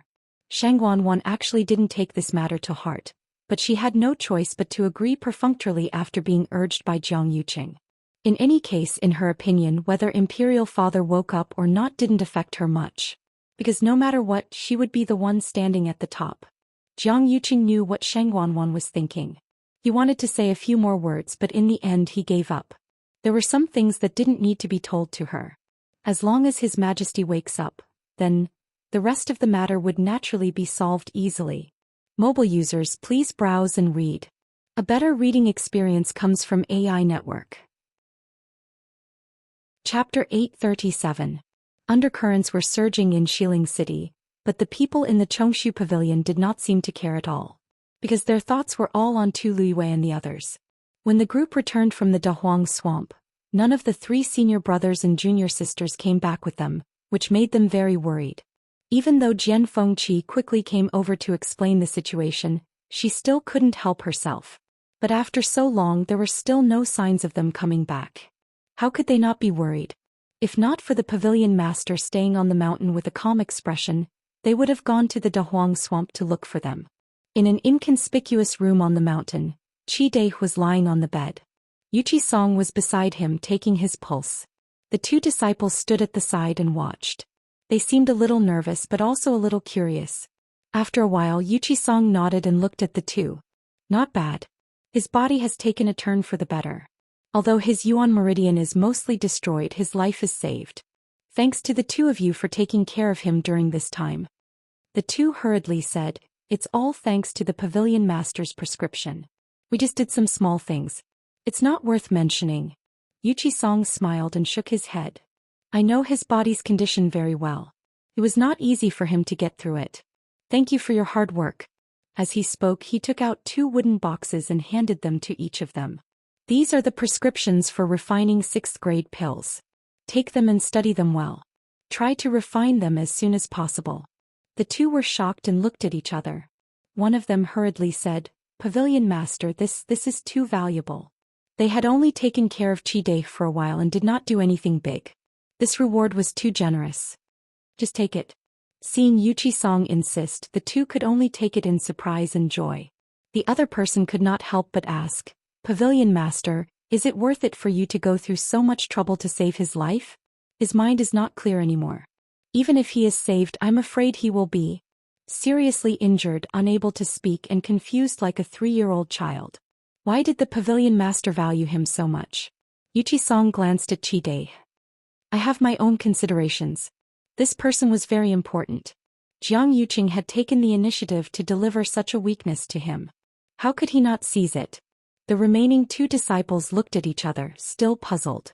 But since the Pavilion Master said so, it must be useful. After a moment of hesitation, one of them continued to ask, Pavilion Master, little junior sister and the others haven't returned yet. What do you think? Yuqi Song paused and shook his head gently. Don't worry, they will return safely. Red Moon Desert. Under the scorching sun, a figure was running quickly in the boundless golden desert. A fist-sized ball of yellow sand was following closely behind her. Stop chasing. Stop chasing. Mu Hongyu shouted as she ran. In a moment of panic, her body instantly disappeared from the spot. A moment later, he appeared in another place. She hurriedly turned around to take a look, but there was nothing. However, just as she heaved a sigh of relief, she saw that not far away, a mass of yellow sand quickly condensed and pounced on her again. Puff! That lump of yellow sand directly hit her face. In an instant, Mu Hongyu's head and face were covered in sand. Dazed, she stood rooted to the ground. After a moment of daze, she started to scratch her head crazily and screamed hysterically, Ah! Is there an end to this? Ever since I entered this Red Moon Desert for no reason, I was separated from the others. Then this lump of yellow sand kept following me. At first, I didn't realize that something was amiss. After being attacked a few times and landing in a pathetic state, I then realized that this thing was targeting me. Just like what Qin Yi said previously, it was difficult for cultivators to walk in this desert. Every step consumed a lot of energy. Mu Hongyu relied on her faint yuan body and originally thought that it would be easier for her. In the end, she was pestered by this thing and started to run on a long road.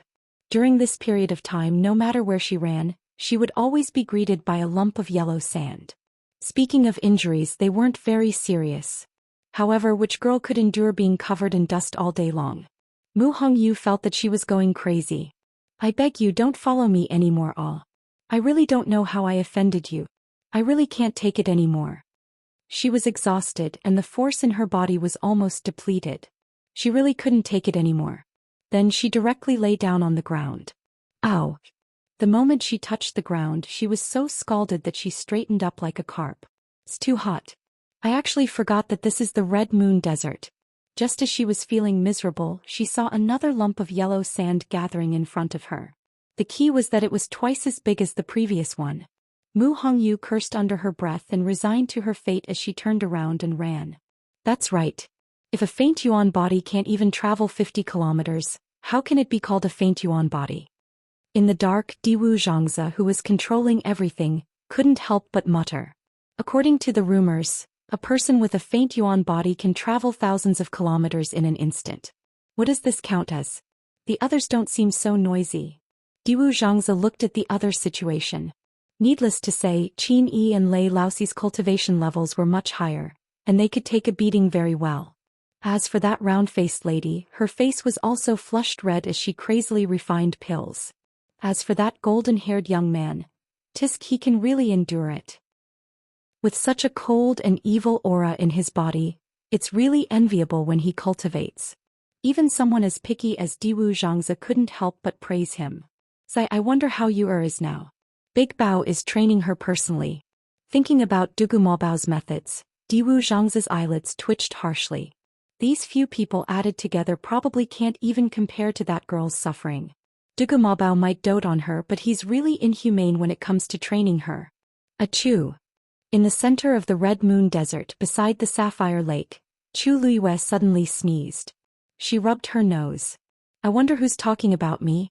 However, I don't have the time and energy to think about this now. Faster. Faster. Dugu Maobao's cold voice sounded. Chu Luiyue changed her palm into a fist and punched forward again. A figure flashed in front of her. The other party dodged again. At the same time, a leg kicked towards Chu Luiyue. Chu Luiyue clenched her teeth and turned her waist, narrowly avoiding the attack. However, one of her calves was still scraped a little and instantly she felt a burning pain. She lowered her body and immediately squatted down, pouncing towards the other party like a fox. The other party grabbed her neck with one hand. Chu Luiyue tilted her head to avoid it, then immediately clamped down on the other party's wrist with one hand and attacked. Bang! The two of them fell heavily on the ground. Lan Xiao came back after wandering around and was surprised by this scene.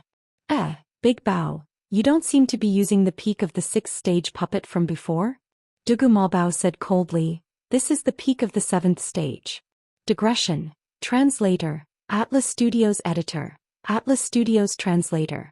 Atlas Studios Editor. Atlas Studios. Chapter 838. Lan Zhao's mouth twitched. Peak of rank 7? She just broke through to rank 6 not long ago and you're already so ruthless? Isn't it inappropriate? Lan Zhao's heart ached when he saw how badly injured she was. I only have one rank 6 puppet and it was destroyed by her, so I can only change it to this. Dugu Maobao said without a change in his expression and heartbeat. Lan Xiao choked and was speechless. These puppets were refined by this fellow himself and he could have any rank he wanted. What's there to say? It's just an excuse. Lan Xiao couldn't help but lament. It's rare to see you so shameless when she's around. How nostalgic. If you have nothing to do, I can help you find some entertainment. Dugu Maobao's voice was filled with murderous intent. Cough, I still have things to do, so I'll leave first. I'll leave her to you. Lan Xiao disappeared quickly after he finished speaking, as if he was afraid that Dugu Maobao would do something. What a joke.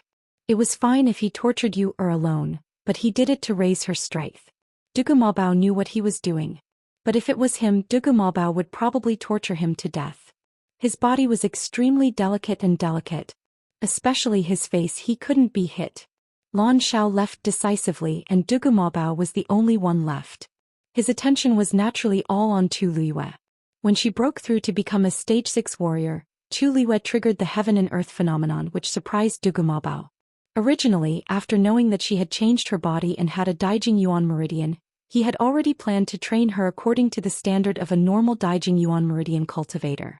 He didn't expect her to be so much more outstanding than they expected. Dugu Maobao had always had high hopes for her, so he simply gave up on his previous plan. He clenched his teeth and followed the previous training intensity. He first threw out a peak rank 6 puppet to test the waters and was shocked to find that her adaptability seemed to be stronger than before. Thus, when the lass was able to fight to a draw with the puppet at the peak of the 6th step, she immediately switched to the puppet at the peak of the 7th step. In fact, she didn't let him down. She grew rapidly in every battle. At first, she didn't even have the strength to fight back against this peak rank 7 puppet and could only be suppressed. But now she could try her best to avoid the attacks and counterattack from time to time. Although her cultivation level wasn't high, her strength had already far exceeded what she appeared to be on the surface. At this point, Chu Liyue's entire focus was on the puppet in front of her. The longer the two of them fought, the more intense the fight became and the more injuries she suffered. At this moment there was not a single part of her body. But for some reason the battle intent in her heart was getting stronger and stronger. Gradually Yue's dugu emotions. Sometimes, even she herself didn't know how she was able to execute her moves. It was like an instinct. She gradually realized. Inside her body there was another her, who had been sleeping. And now that her was slowly awakening. Swish. The puppet bent its arm and used its elbow to hit Chu Liyue's chest. Chu Liyue's body shook and a sweet taste of blood gushed into her mouth. Her gaze turned cold. Instead of retreating, she moved forward. At the same time, she clamped the puppet's arm and threw it forward. Bang! The puppet was fiercely thrown to the ground. Chu Liyue took advantage of the situation and directly stomped her foot on his back. Crack! A crisp sound was heard. Chu Liyue stomped a dent into the puppet's steel body. Chu Liyue spat out a mouthful of blood and roughly wiped the blood off her lips. She looked at the blue lake. She was in a daze for a moment. She vaguely heard her own voice. Debao, come again. Chu Liyue's speed of improvement was faster than Dugu Maobao had expected. Her body seemed to contain endless potential. The stronger the opponent, the stronger the potential. As long as she was given a certain amount of stimulation, she could quickly stimulate the energy in her body and become even stronger. Could this be related to the strange Yuan meridian in her body? Dugu Maobao thought to himself. Swish. The puppet under her feet disappeared. Another identical puppet appeared in front of her. This one is the same as the previous one. This time, as long as you can settle it within 15 minutes, you'll pass. If someone else was here, they would be so shocked that their jaws would drop to the ground. Chu Liyue, a beginner stage 6 stage, had to fight with a peak 7th stage. Not only did she have to win, she had to set a time limit of 15 minutes. That was simply crazy. However, Chu Liyue seemed to be used to it. She lightly nodded and agreed. These puppets were all meticulously refined. They were powerful and precise. Her advantage was that she could use her force to fight against her opponent. After all, puppets only had physical strength. However, there was one thing that she could not compare to the puppets. They did not know pain or fatigue. Chu Liyue had fought with them for so long. If not for the abundant force in her body, she would not have been able to hold on. Now it was not easy for her to shorten the time to 15 minutes. If I can do it this time, can I make a request? Chu Liyue suddenly asked. What do you want? Dugu Maobao asked. Chu Liyue took a deep breath and said, I want to go back to Xiling first. Calculating the time, it was almost the 6th of June. She did not want to miss the wedding day of Shangguan Wan and Jiang Yuqing. Dugu Maobao agreed readily when he heard that. No problem. That was her territory. There was no problem if she wanted to go back. Chu Liyue was relieved. She looked at the puppet in front of her and a cold light flashed across her eyes. Then she attacked first. Chu Liyue and the rest were in different parts of the Red Moon Desert. They were all training hard. There was only one person who could be considered to be relaxed. Rongxiu. He did not need to ask to know that Dugu Maobao and the rest must have brought Chu Liyue to the center of the Red Moon Desert. There was only one lake in the desert and it was also their biggest stronghold. Of course, it was her favorite place to stay in the past. He walked forward wanting to go in that direction. However, Lan Xiao and the rest were not willing to let him go. They tried to stop him. Luckily, Rongxiu's strength had increased greatly, and it was not difficult for him to deal with these. When he broke through Lan Xiao's checkpoint again, he finally succeeded in angering Lan Xiao. I'm not playing anymore. Anyway, is going back to Xiling. There's no point in doing this anymore. She will definitely be busy with the Tianling dynasty when she goes back. I really don't know what's the point of being the empress. You should have told her to come with us. Rongxiu raised his eyebrows and said, Oh right, there's something I forgot to tell you seniors. Is no longer the empress. Mobile users, please browse and read. A better reading experience comes from Love Network. Chapter 839. What did you say? Lan Zhao's voice was filled with shock. How can she not be the empress? Rongxiu's expression didn't change and his voice was clear. If you don't believe me, you can ask her yourself. Or you can ask anyone from the Tianling dynasty. Hearing that Rong Xiu didn't sound like he was joking, Lan Xiao also realized that something was amiss. There was no need to lie about this. Since Rong Xiu said this, it must be true. They were only happy that Yulan had returned and didn't ask her that much. What's going on? Is it because she doesn't have a Tianjing Yuan meridian? Back then she was indeed given the title of Empress because of this. However, it didn't seem appropriate to remove her title just because of this, right? The Tianling dynasty must have accumulated 1,000 years of luck to have a genius like her. If they had a brain, they wouldn't do such a thing. Rong Xiu lowered his eyes and hid the murderous intent in them. His thick eyelashes cast a faint shadow under his eyelids, making the aura around him seem much colder. Because her Shangguan Yu identity is already dead. Big Bao. Big Bao. Dugu Maobao was watching Chu Luiyue fight with the puppet when he heard Lan Zhao's anxious voice. He frowned. What's wrong? Lan Xiao had always placed great importance on his image, including his voice. If nothing major happened, he definitely wouldn't sound like this. Nervous and angry. Dugu Maobao's heart skipped a beat. Lan Xiao hurried back with an extremely ugly expression on his face. Even when Yulan didn't come back for a few years, he didn't show such an expression. Lan Xiao closed his eyes and forced himself to calm down. Where's Fifth? Ask him to come back. Dugu Maobao didn't understand and frowned. What's wrong? What happened? Lan Xiao didn't answer directly and only urged. Ask him to come back first. I have something to say. Dugu Maobao could only call Diwu Zhangzi back. What are you doing? I'm teaching those kids well. Diwu Zhangzi was speaking when he saw the strange expressions on the two's faces, and his voice came to an abrupt halt. What was going on? The three of them had known each other for many years and understood each other very well. The current atmosphere was simply too rare. Something must have happened. Especially Lan Xiao, his face seemed to be covered in a layer of ice. This expression was normal on De Bao's face, but on him it was too strange. Dugu Maobao said, now that everyone is here, can you tell me what's going on? Lan Xiao raised his chin and spoke to Diwu Zhangzi. Look after De Bao first. The two of them looked at each other blankly. What is going on? Do you know why Yu'er changed her body? The two of them frowned. They had always thought that it had something to do with her memory loss, so they had never asked. Lan Xiao took a deep breath and said word by word, this is because Yu'er died of sexual intercourse. Those bastards from the Tianling dynasty seized power and took advantage of Yu'er's amnesia to force her into a dead end. And now she is indeed not Shangguan Yu but Chu Luiyue. Previously, when she called herself Chu Luiyue, they didn't take it seriously and thought that she was just being cautious and didn't reveal her real name. Who knew that this was the situation? This news was simply too shocking, and Dugu Maobao and Diwu Zhangzi couldn't react for a moment. What are you talking about? Yu'er is exceptionally smart and powerful. In the Tianling dynasty she is almost above everyone else. How could it be? Although the Dahuang swamp they were in was also part of the Tianling dynasty's territory, they had never taken the Tianling dynasty seriously. Because of this, they didn't pay much attention to the situation over there and knew nothing about these things.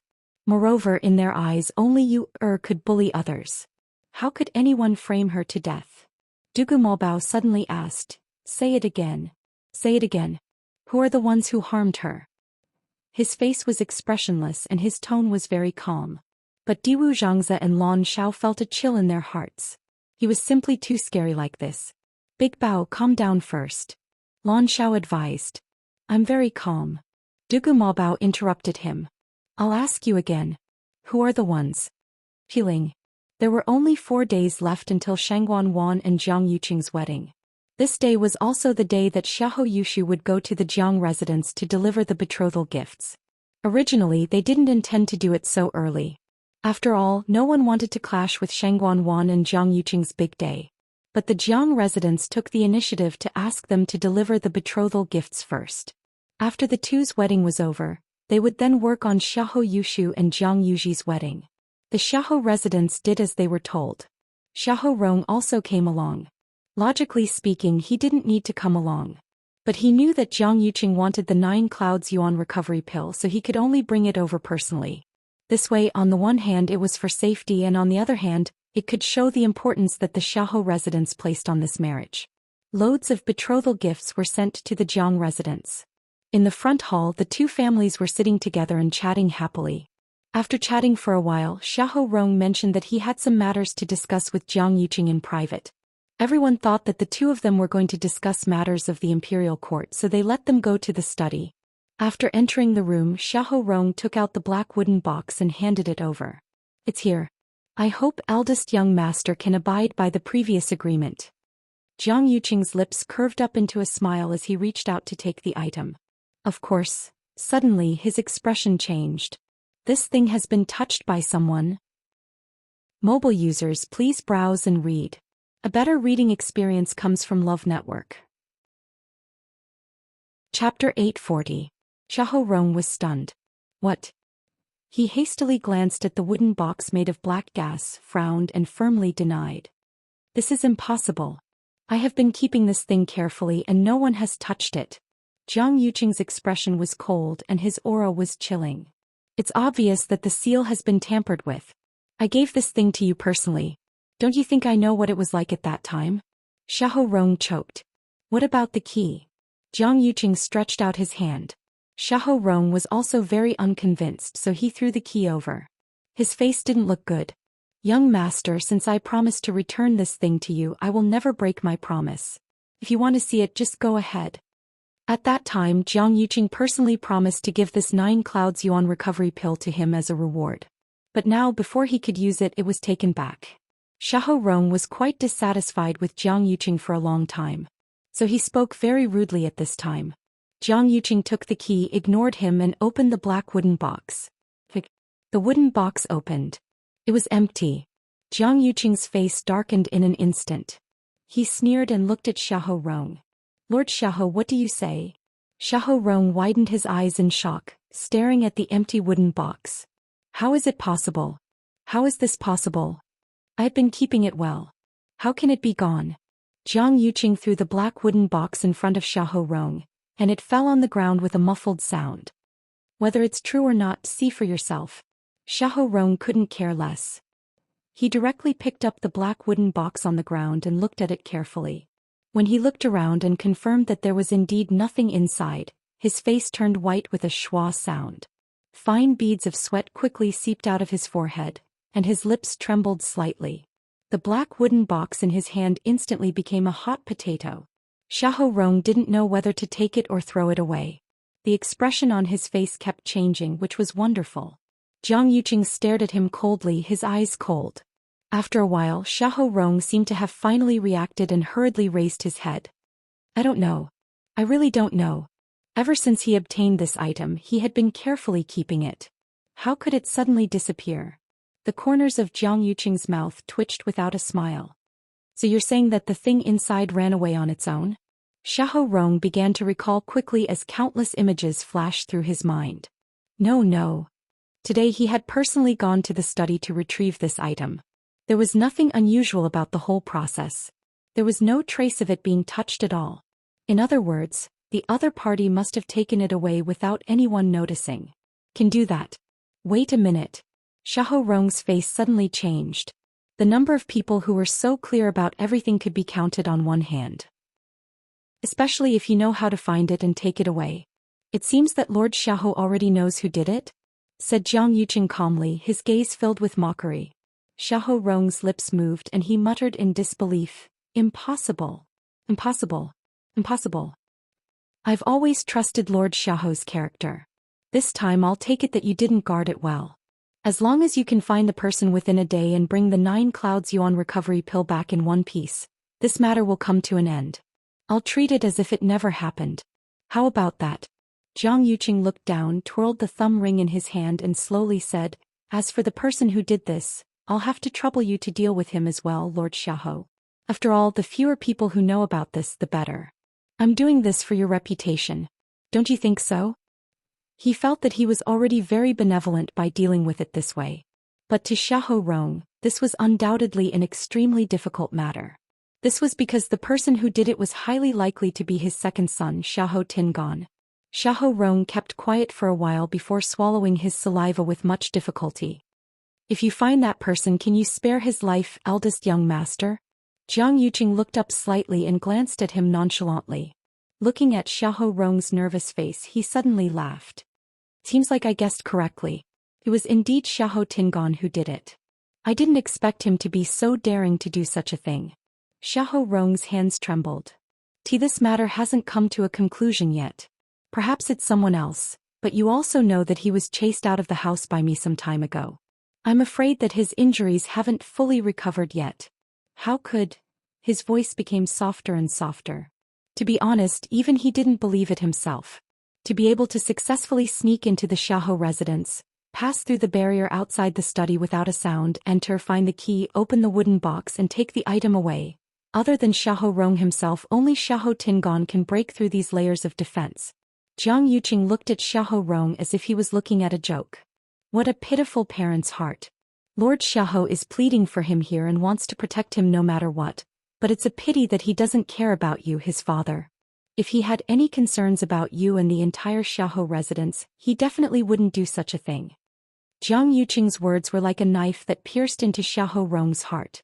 He closed his eyes, suppressed his emotions and cupped his hands. Eldest young master, don't worry. I'll definitely return the item perfectly. If it's really that unfilial son who did it, I hope that eldest young master can let him off this time on my account. Xiahou Rong had almost never begged anyone with such a humble tone. Even when he wanted to get the 9 Clouds Yuan recovery pill back then, he had a lot of discussions with Jiang Yuqing. This was the first time he begged like this. Jiang Yuqing paused for a long time before finally nodding. Okay. After Xiahou Rong went out, he quickly left with Xiahou Yushu and the rest. Other than him and Jiang Yuqing, nobody knew what the two of them were talking about in the study. Almost everyone thought that everything related to the marriage was going smoothly, and they just had to wait for the wedding to be over. Then the two aristocratic families could join forces. After returning to the residence, Xiahou Rong immediately ordered his men to bring Xiahou Tingon back. Everyone in the Xiahou residence was very shocked. They just fought for him not long ago, so why did they have to bring him back? But he's my biological son after all, and he's the one I doted on the most for so many years. It's normal that I can't bear to let him go. Very quickly, they sent back news that Xiahou Tingon had been staying with the lady from Chunfeng restaurant. When Xiahou Rong heard this, he was furious and immediately went over personally. Mobile users, please browse and read. A better reading experience comes from Love Network. Chapter 841. When Xiahou Rong came, it was evening and Xiahou Tingon was eating with Xiao Dai. As if it was because she came from Chunfeng restaurant, Xiao Dai wasn't good at cooking, and the food she cooked was hard to swallow. Xiahou Tingon was born a rich young master, so everything he ate and used was the best. How could he be used to such food? At the start he could still bring Xiao Dai to restaurants outside, but as time passed he didn't have much money on him. One had to know that when he left the Xiahou residence, he had very backbone and left without a single cent. The wealth in the cosmic ring that he gave Xiao Dai was all used to redeem Xiao Dai, so he didn't have much left. The two of them had been living a simple life for quite a few days.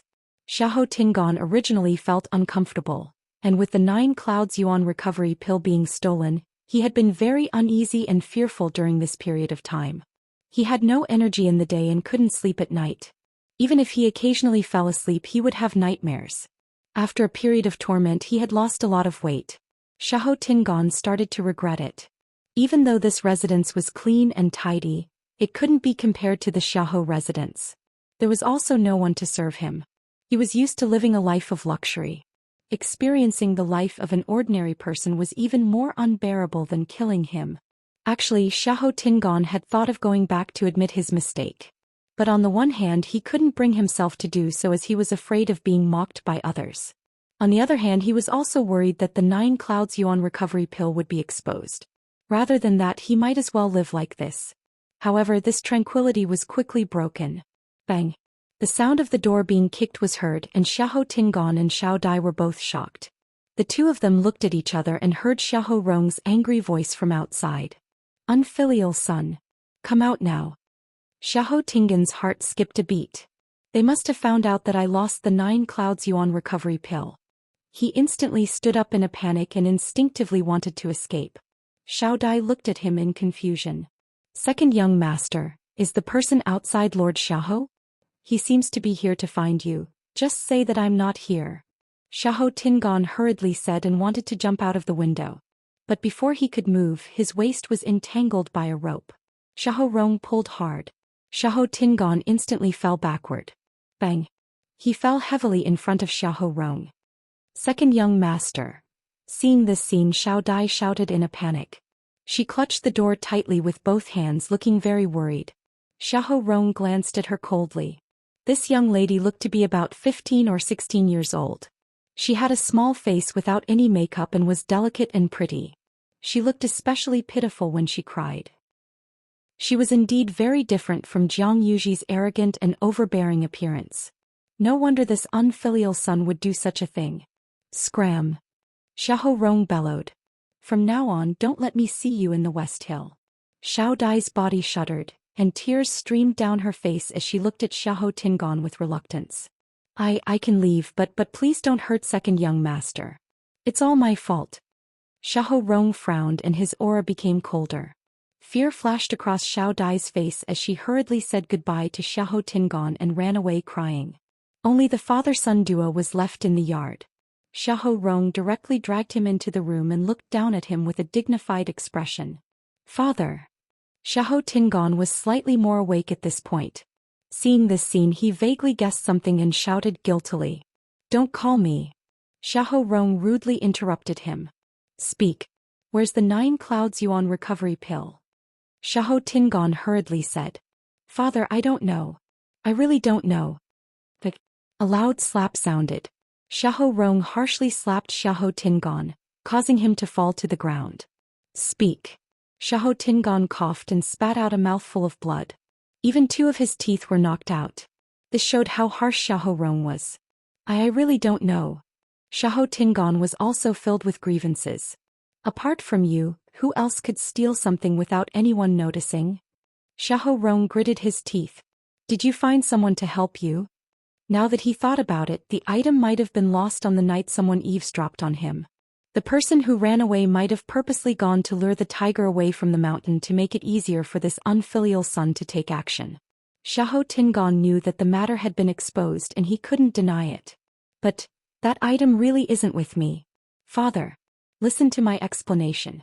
I did want to steal the 9 clouds yuan recovery pill that day, but someone snatched it away the moment I opened it.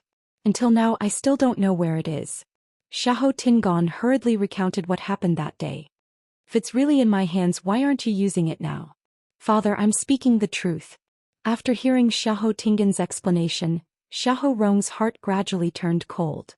If everything he said was true, then someone purposely followed him into the study that day and took the chance to steal the item. The most terrifying thing was that Xiahou Tingon didn't see what the other party looked like. He didn't have a single clue. If he wanted to find the person, wouldn't it be like finding a needle in a haystack? What Jiang Yuqing wanted was to send the item back perfectly within a day. Xiahou Rong's vision turned black and he almost fell to the ground. Father. Upon seeing this, Xiahou Tingon hurriedly went to help him up, but he was pushed away. Unfilial son. Do you know how big of a trouble you've caused this time?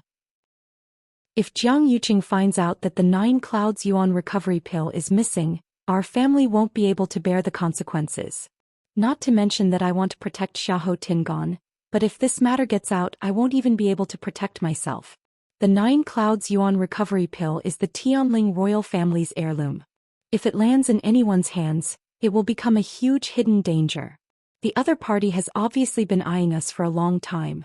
They definitely want to make use of this 9 clouds yuan recovery pill. Suddenly, a white light flashed across Xiahou Rong's mind. Who in this world would be so stubborn about this item? To the point of spending so much effort to snatch it? You have to know that I took it from the princess 2 years ago. A ridiculous thought surfaced in his mind and Xiahou Rong couldn't help but tremble. Upon seeing his reaction at the side, Xiahou Tingon's heart also hung up. It seems like this matter is even more serious than I thought. But at this point Xiahou Tingon still thought that he was worried about Jiang Yuqing. Thus his eyes turned and he had some thoughts. He inched closer, lowered his voice and said, Father, don't worry. Aren't you just worried about Jiang Yuqing? Actually, you don't have to think so much. Jiang Yuqing was also involved in the princess's incident back then, so he definitely can't escape. With this, he really won't dare to do anything to you. Xiahou Rong suddenly looked at him in shock and anger. What else do you know? Mobile users, please browse and read. A better reading experience comes from Love Network. Chapter 842. Xiahou Tingon was shocked by his reaction and instinctively stepped back, but his collar had already been grabbed tightly. Speak. You heard everything that day, didn't you? Asked Xiahou Rong harshly. Father. Cough cough. Xiahou Tingon grabbed his hand and wanted to pry it away, but he started coughing uncomfortably. I just heard a little. Cough cough. However, Xiahou Rong didn't believe him.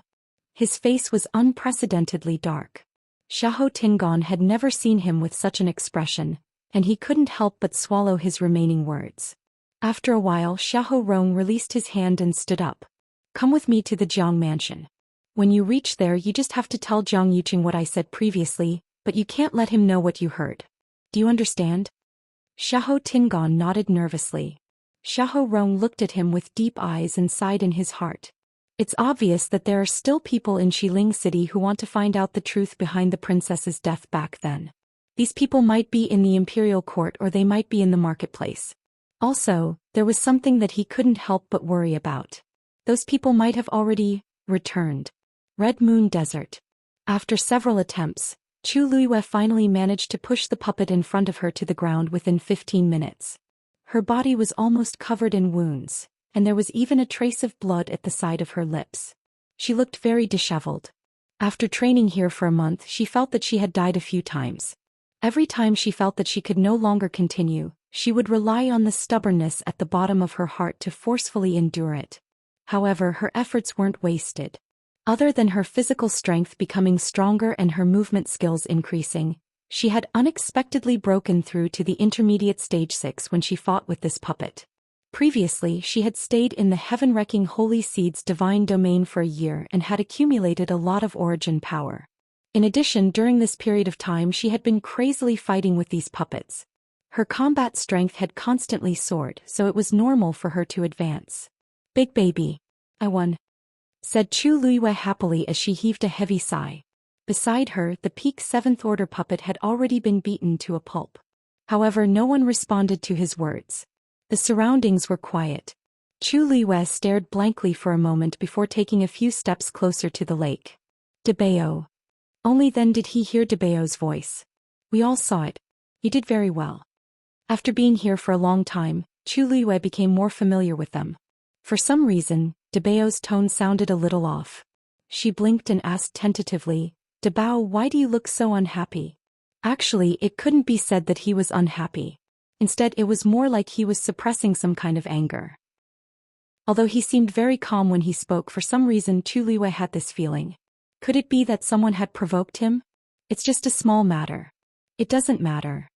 Debao briefly skimmed over it and changed the topic. You said before that you wanted to go back to West Hill after winning, right? Chu Luiyue nodded. Calculating the time, it should be too late to go back now. I'll send you back, Debao said calmly. Chu Luiyue was happy at first, but then she sensed that something was wrong. She frowned. Debao, are you really okay? Debao didn't answer. The yellow sand under Chu Luiyue's feet suddenly began to flow. The next moment, the scene in front of her changed. She composed herself and looked around. Only then did she realize that Debao had sent her directly back to the intersection of the 3 realms. Then she saw a figure rushing over from the direction of the Red Moon Desert. Although he said that he had rushed over, he was actually sent out directly. Ouch, my waist. Mu Hongyu held her waist and grimaced in pain. However, halfway through her sentence she saw Chu Luiyue in front of her. Luyu, she immediately exclaimed. Then she ran directly towards Chu Luiyue. Oh, it's really you. Great. She originally wanted to rush over and hug Chu Luiyue, but when she reached Chu Luiyue, she remembered that she was covered in dirt and stopped herself. Chu Luiyue supported her arm. Mu Hongyu widened her eyes and saw that Chu Luiyue seemed to be injured. She was about to speak with heartache when she realized that the pressure on her body seemed to be heavier than before. Seemed to be much stronger. Luyu, have you broken through to the intermediate 6th stage? Mu Hongyu was overjoyed. After seeing Chu Luiyue nod with a smile, she immediately circled her several times in amazement. You're amazing. How long has it been and you've risen 2 levels in a row? Let me tell you, Bang. A voice suddenly fell beside the two of them. It was Yi Ran. Ouch. She was still holding the medicine cauldron tightly as if she was afraid that it would be broken. Chu Liwei glanced out of the corner of her eye and saw that the medicine cauldron was filled to the brim with elixirs. At a glance there were all kinds of elixirs and their levels were not low. Chu Liyue's eyelids twitched. Ran. Mu Hongyu hurriedly helped her up. Yi Ran was still in a daze. When she saw their faces she was pleasantly surprised. Her round little face had lost a lot of weight and her eyes were red. I finally found you. She didn't know why, but people kept forcing her to refine elixirs and there were all kinds of rare herbs. She was exhausted but she couldn't bear to stop. In the end she was so tired. Then Chong Wanzhou, Qi Nilei and Old Four appeared one after another. Chu Liyue sharply realized that although they seemed to have gone through a lot of torture, everyone's strength was much stronger than before. It should be because of Dabeo and the others, right? Chu Liyue's heart warmed slightly. Let's talk when we get back. Let's go back to Xiling first. They didn't have any objections. Qini said, since we're also going back to Xiling, let's go together. Chu Liwei glanced at him and nodded lightly. Thus, they decided to go back together just like that. Mu Hongyu said, I remember that we still have to go through a few transportation arrays when we get back. Before he could finish his words, a blue barrier enveloped them all. Chu Liyue's heart skipped a beat. This should be Dabeo's doing. At this moment, Dabeo's voice rang in her ears. Go back and do what you want to do. Even though his voice was as tender as a baby's, it sounded calm and steady to Chu Liyue's ears, and it was filled with a calming power. Chu Liyue's heart seemed to have an additional layer of confidence. She bowed in the direction of the Red Moon Desert and said seriously, Thank you, seniors. Then the blue barrier flickered. Their figures instantly disappeared from where they were. Feeling. The streets were decorated with lanterns and colored banners, and there was a hubbub of voices. Because the third princess's wedding was in 3 days, it was also the day she ascended the throne. Thus, the entire Xiling celebration lasted for 10 days, from 3 days before the wedding to 7 days after the wedding. At the Jiang residence, the lanterns were lit. Hearing the bustling sounds outside, Jiang Yuqing's heart skipped a beat. Let's go out for a walk. Digression. At 6 p.m. mobile users, please browse for a better reading experience from AI Network. Chapter 843. The entire Jiang residence had already been decorated and looked very jubilant. Jiang Yuqing walked to the door and stood with his hands behind his back. Even if he didn't have any expectations for this wedding, his heart still seemed to be touched by something when he saw this scene. The same scene had appeared here 2 years ago. For a moment he almost thought that he had returned to that time. Eldest young master. Sun Qi walked forward and looked at him inquiringly. Do you have any orders? Jiang Yuqing came back to his senses and shook his head. Just walk around, no need to follow me. Yes. Sun Qi hurriedly responded. Jiang Yuqing walked forward. However, he had only taken 2 steps when he heard whispers coming from the side. Hey, how much do you think eldest young master will give this time? Will it be the same as last time? At that time, the lowest-ranking servant in our residence was given 100 white crystal coins, and the higher-ranking servants were even given 1,000 red envelopes. That's impossible. After all, that was his wedding with the Empress. Although the third princess has a noble status now, she's still a little lacking compared to the Empress. I think it's good enough to get 2/3. Hey, you guys are really optimistic. I don't think it's that good. Can't you see that our eldest young master's reaction this time is completely different from last time? The wedding is in 3 days, but I haven't seen eldest young master smile in this period of time. I'm guessing that this year he probably didn't even smile by half. Pa. Don't say such depressing words. Eldest young master and the third princess wedding is a joyous occasion. You haven't even seen eldest young master once in a few days. How do you know that he hasn't smiled? If you guys don't know this, right? That day, Lord Yuan Wei from the Ministry of Rites brought people over to discuss the wedding with eldest young master. In the end, eldest young master directly let Lord Yuan take care of it himself. I remember that eldest young master even personally chose the tea set for the wedding last time. Although they lowered their voices for a powerhouse like Jiang Yuqing, he could definitely hear it clearly. Sun Qi also heard it. He cursed in his heart and hurriedly went forward. Eldest young master, do you want this subordinate to teach those people a lesson? No need. Jiang Yuqing frowned. No one knew what he was thinking. After a moment he said, just give half of the rewards last time. Sun Qi quickly bowed. Yes. Jiang Yuqing didn't stay any longer. After saying this he walked out. Sun Qi was dazed as he looked at Jiang Yuqing's back view and was momentarily confused. According to eldest young master's temperament, if he heard such words on a normal day, he would not let them off easily. Even Sun Qi didn't dare to casually mention this in front of Jiang Yuqing. He thought for a while but couldn't come up with anything, so he gave up. And after Jiang Yuqing walked out, he casually found a secluded corner and changed into a mask. When he walked out, he became another ordinary-looking young master. The streets were very lively. Although many sects were still shrouded in the shadow of their disciples' disappearance, for most people in Xiling City, this matter had nothing to do with them. The third princess wedding gave them a lot of benefits. They couldn't be more happy. Why would they care about anything else? Jiang Yuqing walked alone on the street. At this moment no one recognized his identity. They all treated him as an ordinary person. They didn't even look at him. Jiang Yuqing walked aimlessly. The scene in front of him was so similar to 2 years ago.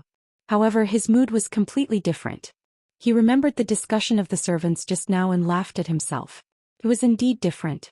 At that time he did his best to prepare everything and wanted everything to be perfect. But now he didn't have the energy. Even listening to a few more words made him feel tired.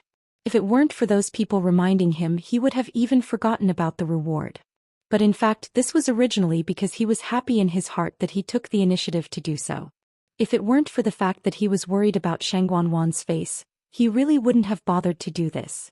The people around him were all happy and lively. Only he was like an outsider who didn't fit in. Even if he was the one who was really going to get married, he didn't feel much until now. Jiang Yuqing walked to a restaurant, casually went up to the second floor and ordered some wine for himself. The wine was refreshing and burning as it went down his throat. What lingered in his mind was everything related to that person. Jiang Yuqing was a little irritated. He wanted to get rid of all these, so he drank one cup after another. However, the more he drank, the hotter the wine became, and the more he drank, the more sober he became. Scenes played out in his mind, becoming more and more vivid. Her laughter, her crying. Her joy, her grief. He thought that as long as he did what he should do and became the best among these people, he would be her best choice. But he didn't expect that everything was just his wishful thinking. In the end he found out that the person he thought was always high and mighty and that he could only look up to turned out to have eyes full of starlight because of someone. After that, everything that happened to her had nothing to do with him. Even the wedding that he had prepared with all his heart was nothing more than a dream. She was smiling and her eyes were bright and clean. But soon she was engulfed by a ball of fire. In the end, only that pair of determined eyes were left. Jiang Yuqing suddenly woke up. He suddenly stood up. The chair fell to the ground with a muffled sound because of his violent movements. He shook his head fiercely and realized that he seemed to have drunk too much. He paid the bill and walked out.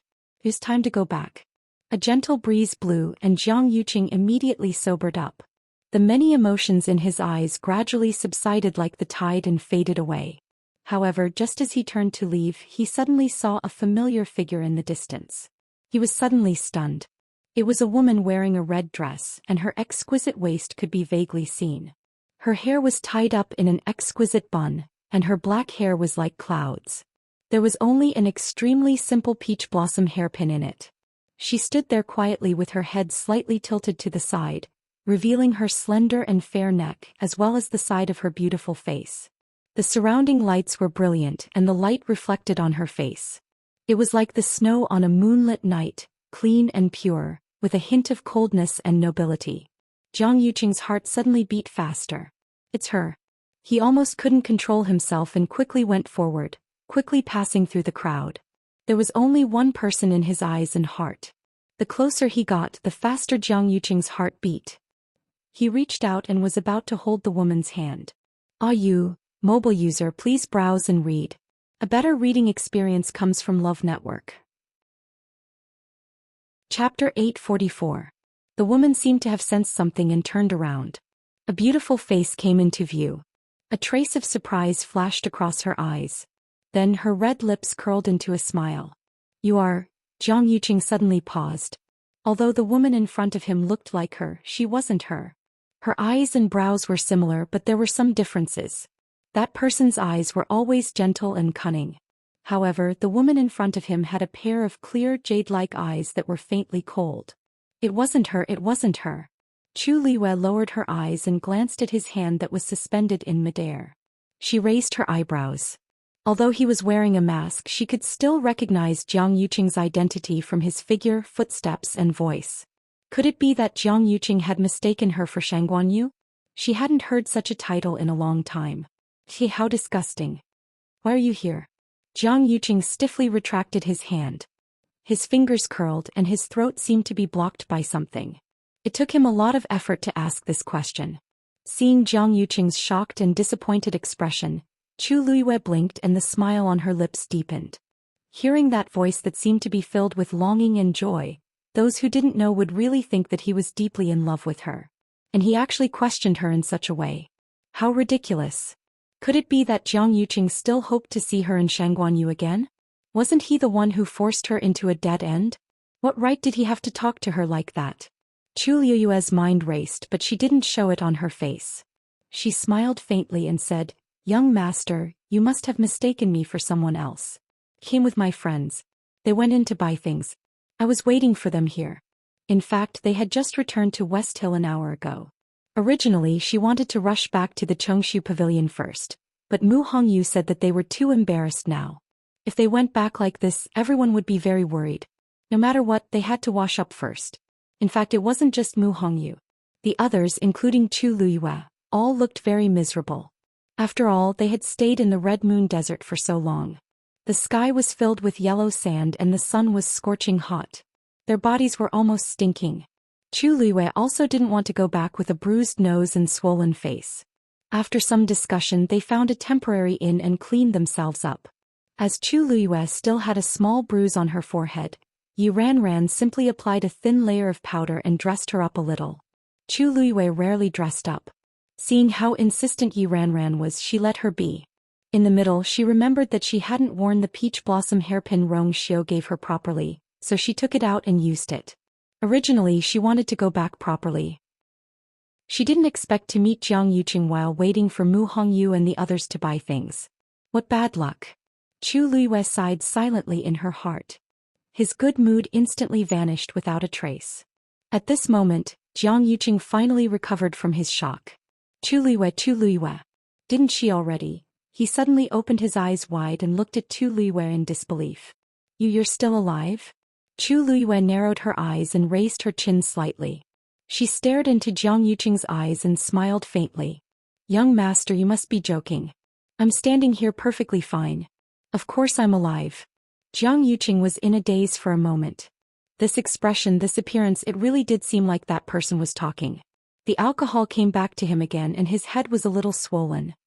He only looked at the woman in front of him and murmured in a low voice, "It's good that you're alive. It's good that I really..."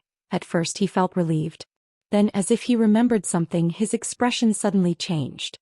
No, the strong smell of alcohol wafted over. Chu Liyue calmly took a step back, but her eyes were still fixed on him. Jiang Yuqing's reaction was really strange. Lu Yu. At this moment, Mu Hongyu's clear voice came from the side. Chu Liyue turned her head and saw Mu Hongyu and Yi Ranran rushing over. The two of them were originally happy, but then they saw an unfamiliar young man standing next to them. The way he looked at Chu Liyue was really strange. Mu Hongyu frowned and immediately walked forward. She pulled Chu Liyue over and stood in front of Jiang Yuqing without batting an eyelid, blocking his line of sight. Lu Yu, who is this person? Mu Hongyu asked warily. Judging from the smell of alcohol on his body, could it be that he came over to hit on Lu Yu because she was pretty? At first glance, she could tell that he wasn't a good person. Chu Liyue chuckled. I don't know him. He seems to have mistaken me for someone else. This finally made Jiang Yuqing sober up a little. He closed his eyes and only then did he remember that he was wearing another face. It was normal for them to be so vigilant. But fortunately this was the case. Otherwise it would really be. He stared at Chu Liyue and turned to leave. Hey, what's wrong with this person? Mu Hongyu frowned even more. He didn't even apologize for recognizing the wrong person? He doesn't look like an ordinary person. Why is he so uncultured? Chu Liwei held her wrist and shook his head lightly. Forget it. What's the point of being calculative with this kind of person? Where's little Zhou and the rest? Yi Ranran whispered. Big brother Qin and the others helped him. Big brother Qin and the others said that they would help him clean up. They should be out soon, right? Chu Liwei facepalmed. The few men took longer than us. I really have to take my hat off to them. Thinking about little Zhou's cold face, Chu Liwei felt a slight headache. I'm afraid only Qin Yi and the rest can suppress him. Yi Ranran looked around and sighed. Xiling hasn't been this lively for 2 years. Last time, speaking of this, her expression darkened. Mu Hongyu was about to ask when she suddenly thought of something and fell silent. It should be related to that princess, right? What a pity. Mu Hongyu muttered. She originally admired that empress concubine a lot. Now that I finally came to Xiling, that person was no longer around. Chu Liwei smiled faintly and said meaningfully, what's there to regret? We're in time for the third princess and eldest young Master Zhang's wedding this time. I'm sure it'll be very lively then. Digression. Faint from the heat. 38 degrees Celsius mobile user, please browse and read. A better reading experience comes from Love Network. Chapter 845. The moment she said that, she heard a few familiar footsteps behind her. Chu Liwei turned around and saw Qin Yi and Lei Laosi walking in front. We're back. Lei Laosi shouted excitedly at the few of them. Chang Wanzhou followed behind the two of them. Chu Liu's eyes lit up, and her lips curled up into a smile. Chang Wanzhou had changed into a moon-white outfit with a white jade belt around his waist, which easily outlined the youth's tall and straight posture. His soft, short, golden hair glowed faintly under the illumination of the lantern light. A few strands of hair hung down, covering his excessively sharp brows and eyes, making the aura around him seem much gentler. His nose was straight, his lips were as red as roses, and his jade-like chin was rounder than before, but he still had a youthful vibe. In the past, Chang Wanzhou always wore his old and tattered hemp clothes. His skinny body swayed in an empty manner, and he was full of wildness, just like a wild beast crawling alone, lonely and unruly. Even after he entered the Chongshu pavilion and followed beside Chu Liuye, he always looked like a gray shadow. It was Chu Liuye's first time seeing him like this, and she couldn't help but feel emotional. A good-looking person can indeed look stunning just by dressing up casually. At first glance, one would really think that he's a young master from some aristocratic family. Mu Hongyu and Yi Ranran also sized up Chang Wanzhou in shock as if they had never seen him before. As if sensing their gazes, Chang Wanzhou's entire body stiffened, and he didn't know where to put his hands and feet. He quickly looked up at Chu Liuye and saw that she was smiling at him, so he couldn't help but feel even more nervous. After a short moment of embarrassment, he turned around and planned to go back. I'll go change back. I really feel uncomfortable wearing this outfit. Hey, Chu Liuye pulled him back. Seeing his embarrassed expression, she couldn't help but laugh in her heart. But seeing that he was already so embarrassed, she naturally couldn't add fuel to the fire. She gently patted his shoulder and said seriously, Xiaozhou, you're doing great. Chang Wanzhou was stunned and looked at her suspiciously. Really? The corners of Chu Liuye's eyes seemed to be smiling. Really? In the past he had always been alone. In order to survive, he had to compete with groups of wild beasts for all the resources that could be fought for. He had developed a wild nature. But things were different now. He had her and so many of them to accompany him. He would no longer be homeless and helpless like before. Looking at those black jade-like eyes, Chang Wanzhou's uneasiness gradually subsided. Haha, I knew it would definitely please her. They would like it. Lei Laosi smiled proudly at the side. At first, this fellow refused to cooperate no matter what he said. It was only after Lei Laosi persuaded him and mentioned Her Highness that he was finally persuaded. This is what a normal young man looks like. He had long wanted to say that Chang Wanzhou's usual dirty and dusty appearance was really enough. Upon hearing that, Chang Wanzhou's fair face that seemed to be translucent instantly burned up. He turned his head away awkwardly, but the tips of his ears were already red. Chu Liuye snickered in her heart. This child was like a hedgehog. He looked like he had thorns all over his body and wasn't easy to get close to, but his heart was actually very soft. Also his skin was especially thin. A casual tease could easily make him blush. But, she raised her brows slightly and glanced at Lei Laosi. Could it be that this person found Chang Wanzhou to replace him because he couldn't show his real face to others? After all, he was indeed an elegant young master back then. But now he had to disguise himself as a burly man. Seeing that Chang Wanzhou was going to be cooked at this rate, Chu Luiyue finally spoke up out of kindness. Since everyone's here, let's go. Shifu and the rest should be anxious from waiting. As Chu Luiyue spoke, she looked at Qin Yi and Lei Laosi. Then we'll take our leave now. Qin Yi nodded lightly. Since we're already at Xiling, we won't send you off. Laosi and I will stay at the previous inn. If you need any help, feel free to look for us. Chu Luiyue replied firmly. Okay. After watching Chu Luiyue and the rest leave until they couldn't be seen, the smile on Lei Laosi's face gradually disappeared, and he glanced in a certain direction vigilantly. Big brother, that man just now, Qin Yi smiled. It's him. Lei Laosi's eyes were filled with anger. Pooey.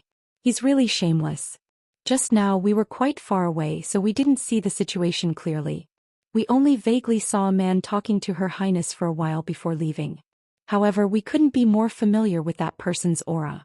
Even if he turned into ashes, we would still be able to recognize him clearly. Who knows what he said to Her Highness? Then should we follow them and take a look? Lei Laosi lowered his voice and asked. Qin Yi thought for a moment and shook his head. No need. Why? Lei Laosi was a little confused. Qin Yi's eyes flickered. Naturally, it's because someone's already doing it. What? Lei Laosi was a little confused, but he seemed to have recalled something. Could it be Old Seven? Previously, Her Highness mentioned that Qi Han came back with her.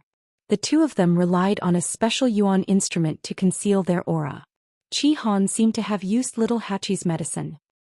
Even though Old Seven is good at this, there seems to be someone who's better than him.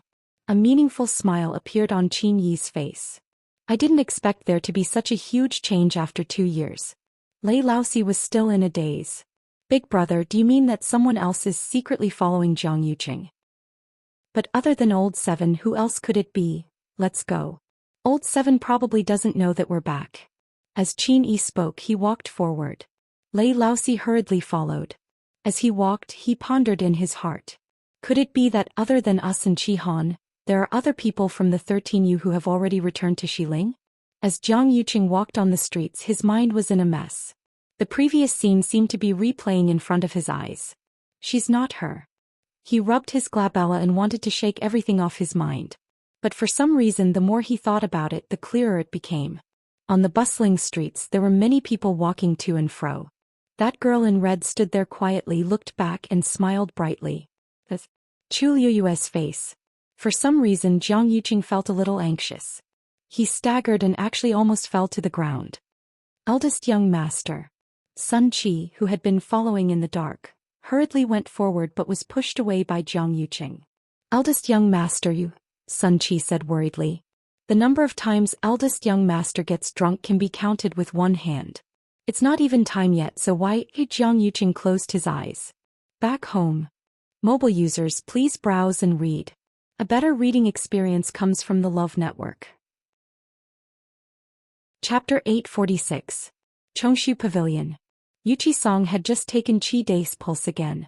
After this period of recuperation, although Qi Dai's body had not completely recovered, his condition had stabilized. Only his mind was still not very clear. Most of the day he was in a daze. In addition, he was already mute, so he could not say anything. Everyone in the Chongshu Pavilion did not understand why the pavilion master kept this person. However, seeing that the pavilion master's attitude was firm, they did not ask further. They only did their duty and did what they had to do. Yuchi Song took out a pill and fed it to Qi Dai. He lay on the bed and whimpered twice. A hint of struggle appeared in his eyes. Yuchi Song's heart skipped a beat. To have such a reaction meant that Qi Dai had started to improve. If everything went smoothly. Suddenly, he seemed to have sensed something and turned around to look outside the door. This aura, this fluctuation. Pavilion master, what's wrong? The two disciples beside him were confused. Yuchi Song quickly got up and hurriedly said, "Take care of Qi Dai." Then he hurriedly left. It was already nighttime. Most of the disciples in the Chongshu Pavilion had already gone back to rest. It was quiet all around. Yuchi-song quickly walked forward. Lu Xiao, who had just come out of the medicinal garden, happened to bump into Yuchi-song. Seeing the pavilion master in such a hurry, Lu Xiao felt strange. After bowing, he asked, "Pavilion master, are you going down the mountain? It's already so late." Yuchi-song did not stop walking. He could not suppress the joy and excitement in his heart. "No, I'm going to pick up Lu Yu and the others." Lu Xiao was stunned. "Who needs you to personally?" Suddenly, his eyes widened and he cried out in shock. "You mean little junior sister and the others are back?" Yuchi-song could not help but smile. "That's right, it's them." Hearing this affirmative answer, Lu Xiao let out an excited howl and immediately followed. Me. I'll go too." Before he finished speaking, he had already rushed out and headed straight for the mountain gate. In the blink of an eye, he had already run in front of Yuchi-song. Yuchi-song looked at his back and could not help but shake his head and laugh. There were very few people in the Chongshu pavilion. For convenience and safety, everyone lived close to each other. Therefore, Lu Xiao's shout immediately attracted the attention of many people. People walked out of the pavilion master, their faces blank. What were the pavilion master and Lu Xiao doing so late at night? A disciple asked. "Pavilion master, this is junior sister. Little junior brother. Ran. It's really you." Lu Xiao's voice was very loud and this shout was full of energy. It was difficult for everyone not to hear it even if they wanted to. After a short of song, of course. "What? Giao of song of?" Lu and the others. "And the of that's. Did they really come back?" "Look!" Amidst the chaos, someone suddenly shouted. Everyone looked over and saw a few figures walking up the stairs. The person in front was Lu Xiao, who was laughing so hard. The few behind him, Chu Luiyue, Chong Wanzhou, Yi Ranran, everyone was dumbfounded. Although the pavilion master had always said that they would return safely, everyone in the pavilion was actually very worried. After all, it was the Dahuang swamp. What a dangerous place. They waited day and night, their hearts filled with anxiety. They did not expect them to return so suddenly. Lu Xiao couldn't help but whistle and laugh proudly. "Haha. What are you all waiting for? Hurry up and welcome junior sister and junior brother home." Only then did everyone come back to their senses. The shock on their faces gradually faded, leaving only joy and relief. Ran. Junior sister. Junior brother. Chu Luiyue and the others had just come up. Before they could greet everyone properly, they were immediately surrounded by their senior brothers and senior sisters. Ran, are you guys alright? Why are you only back now? Are you injured? What's the situation in the Dahuang swamp? Junior sister, tell us quickly. Chu Luiyue felt a headache coming on. His passion was like fire. For a moment he really couldn't bear it. Yi Ranran was a soft person. When she saw such a scene, her small round face flushed red and she couldn't say a single word. Chong Wanzhou was even more so. The cold air on his body was constantly emitting, and it was simply freezing people to death. Unfortunately, everyone was too excited at this moment and no one noticed this. Because he had changed his outfit, the senior brothers and senior sisters could not help but praise him. Junior brother is so good looking. It couldn't be helped. When people were too happy, it was indeed easy to ignore many things. Chong Wanzhou's face darkened even more, but his ears turned red again. The hand holding the sword was ready to move, but when he thought about how these people were actually happy that they had returned alive, he could not take a step forward.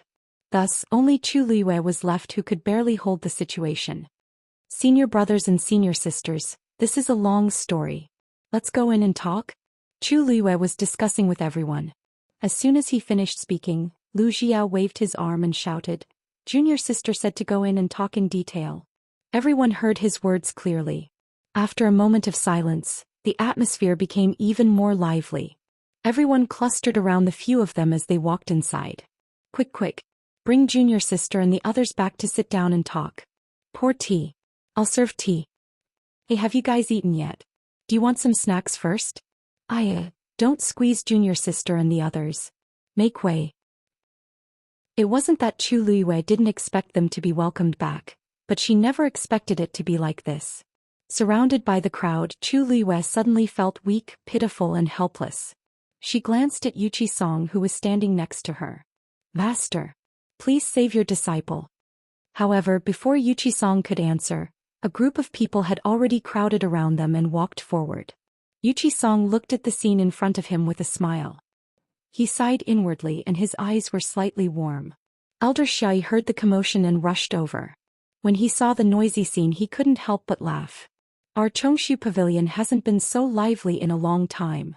In the past 2 years the people of Chongshu Pavilion had either died, been injured or left. Even they themselves felt a little miserable. They didn't expect to see such a lively day. Song put his hands behind his back and sighed. That's right. This liveliness is all because of Chu Luiwei and the others.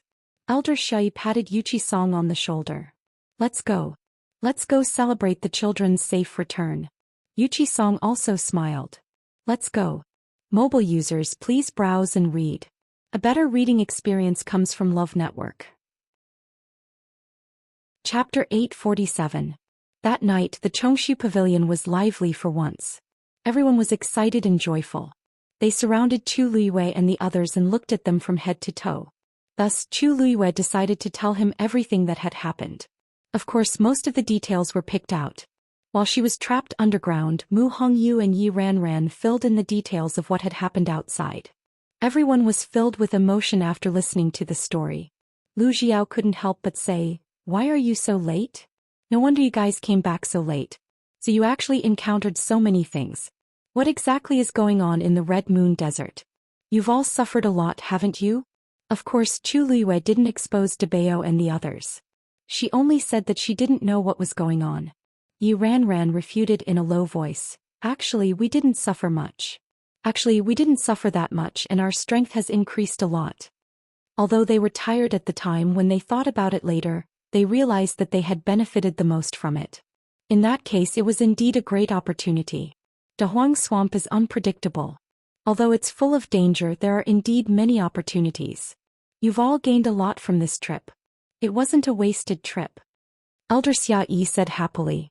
It was already a happy thing that these people could return safely, but he didn't expect that their cultivation had increased by different degrees. This was a pleasant surprise. Chu Luiwei in particular had become a 6th-stage warrior. Such a cultivation speed was heaven-defying. In comparison, the people who had returned earlier had basically returned empty-handed. Some of them had even suffered extremely serious injuries. Everyone thought that the disciples of the Chongshu Pavilion had been wiped out this time, but who would have thought that they would be the ones who benefited the most in the end? If word of this got out, it would attract a lot of envy. The group chatted for a long time, wishing they could ask all the questions they could. When Chu Luiwei and the others were almost overwhelmed, Song finally spoke up to help. "Alright, it's too late today. They've just returned, so let them rest first. If there's anything we can talk about it later." Since the pavilion master had spoken, although everyone was reluctant, they still got up and left. However, seeing how excited they were, they might not be able to sleep peacefully when they returned. Everyone left one after another. Even Mu Hongyu and the others also dispersed. Only Chu Luiwei and Song were left in the room. Chu Luiwei understood that his master had something to ask him. Sure enough, after everyone left, Song looked at her and asked, "You said earlier that you plucked the dancing lotus?" Chu Luiwei nodded. Song frowned slightly, a trace of doubt flashing in his eyes. "Then have you ever met a tall man in black?" Chu Luiwei's heart stirred. Could he be asking about the first master? Seeing her reaction, Song already knew what was going on. It seemed that Chu Luiwei had also met that man. But at that time that man clearly said that the flower belonged to his wife. Why did he allow Chu Luiwei to pluck it? Didn't he stop you when you plucked the dancing lotus? Chu Luiwei blinked and asked curiously, "Why would he stop me?" In fact, it was the first master who urged her to pluck it. Seeing Song's stunned face, Chu Luiwei thought for a moment and said, "Actually, I know that person." "You know him?" Song was even more shocked. Luiwei actually knows such a strong and powerful person? Chu Luiwei nodded. "For some reason he helped me a lot. So, then do you know who he is?" There was almost no such person in the Tianling dynasty. Chu Luiwei shook her head. "His background is mysterious. I don't know more about him." Song was a little disappointed, but seeing that Chu Luiwei really didn't seem to know, he didn't continue asking. Then he suddenly thought of something and said, "Oh right. By the way, the fact that you brought the dancing lotus back will probably be known by others very soon. As for the third princess, Chu Liyue's lips curled up. Master, are you worried that the third princess will ask me for the dancing lotus? Although it sounded nice, in reality, according to Shangguan Wan's personality, there was a high chance that she would directly snatch it. The noble third princess went around asking for medicine in order to improve His Majesty's health. It didn't sound wrong. Yuchi Song wanted to say something but hesitated. In the end he nodded. The dancing lotus was such a precious treasure. Even the Tianling royal family didn't have it. It was obvious how precious it was. Anyone in the world who obtained it would probably treasure it. No one would be willing to let it be snatched away halfway. Moreover, Lu Yu must have suffered a lot in Dahuang Swamp. His heart really ached. However, Chu Liyue didn't seem to be worried at all. She smiled faintly and there seemed to be flowing light in her eyes. She wants it, she can come and get it. The Chongshu Pavilion was overjoyed and bustling with noise and excitement. However, some people in Xiling City weren't so happy. Jiang Yuqing walked all the way back. The slightly cold night wind blew and the corner of his clothes fluttered. He originally thought that this would sober him up, but he quickly realized that it didn't. This was because his mind was still replaying the scene just now. That woman was wearing a red dress and her black hair was like the clouds. She was the only one who occupied his line of sight on the busy street. She looked back and smiled. She was beautiful, pure and moving. Jiang Yuqing returned to his residence. He paused in the courtyard and walked towards the study. He entered the study alone, closed the door and windows and then walked to the table and sat down. After a while he finally took out a rectangular sandalwood box from under the table. With a click, the box opened. A picture scroll was lying quietly in the middle of it. Jiang Yuqing hesitated for a moment, but still took it out and slowly unfolded it. It was a woman in the painting. The woman stood by the lake, wearing a luxurious palace dress and a golden hairpin in her hair. She was dignified and noble. However, at this moment she seemed to have heard something. She turned around with a bright smile on her face. That smile was different from her usual gentle and polite smile. It was sly and quick-witted and her eyes were like stars. It was Shangguan Yu. She looked like she was in her teens in the painting, and there was still a hint of youthfulness on her face. However, between her eyebrows, there was already a hint of absolute beauty. This was a scene from many years ago. In fact, even the real Shangguan Yu didn't know that he had such a painting. He originally wanted to show it to her. Suddenly, a series of familiar footsteps came from outside. Jiang Yuqing frowned. So late. What is Shangguan Wan doing here? Almost without thinking, he immediately rolled up the painting. The moment he put it in the box, someone directly pushed the door open and entered. Yuqing, Shangguan Wan had just shouted when she saw Jiang Yuqing hiding something in a panic. She knitted her brows. What are you hiding? A better reading experience came from the Love Network. Chapter 848. It's nothing. Jiang Yuqing looked up and his expression had already returned to normal. Why did you come at this time? Shangguan Wan looked at him suspiciously. I saw that it seemed to be a painting just now. What kind of painting would make him so wary? There were almost no secrets between the two of us, and she had almost never seen Jiang Yuqing so nervous that he wanted to hide something. It must be a masterpiece for you to take it out and admire it in the middle of the night. Why don't you take it out and let me take a look? Asked Shangguan Wan as she took a step forward. However, Jiang Yuqing's expression was very nonchalant. It's not a masterpiece. I just found it by accident. There's nothing to see. Shangguan Wan couldn't maintain the smile on her face. It's just a painting. It would be fine if he openly took it out for me to see, but he didn't. There must be something wrong with him for him to hide it from me. Shangguan Wan glanced at the spot where Jiang Yuqing put the item back. Jiang Yuqing knitted his brows. As if sensing that Jiang Yuqing wasn't in a good mood, Shangguan Wan quickly retracted her gaze. I didn't come here today to quarrel with him. Thinking of the purpose of this trip, Shangguan Wan's expression became much gentler. I came here secretly this time. Don't worry, no one will know. Everyone in this yard was Jiang Yuqing's confidant, so she wasn't worried that this matter would spread. She took a few steps forward. Shui, you drank? Shangguan Wan's expression changed slightly. Previously she was quite far away so she didn't notice it. Now that she was standing closer, she then realized that Jiang Yuqing reeked of alcohol. Upon closer inspection, his eyes were slightly bloodshot, and there was a hint of blurriness in his eyes.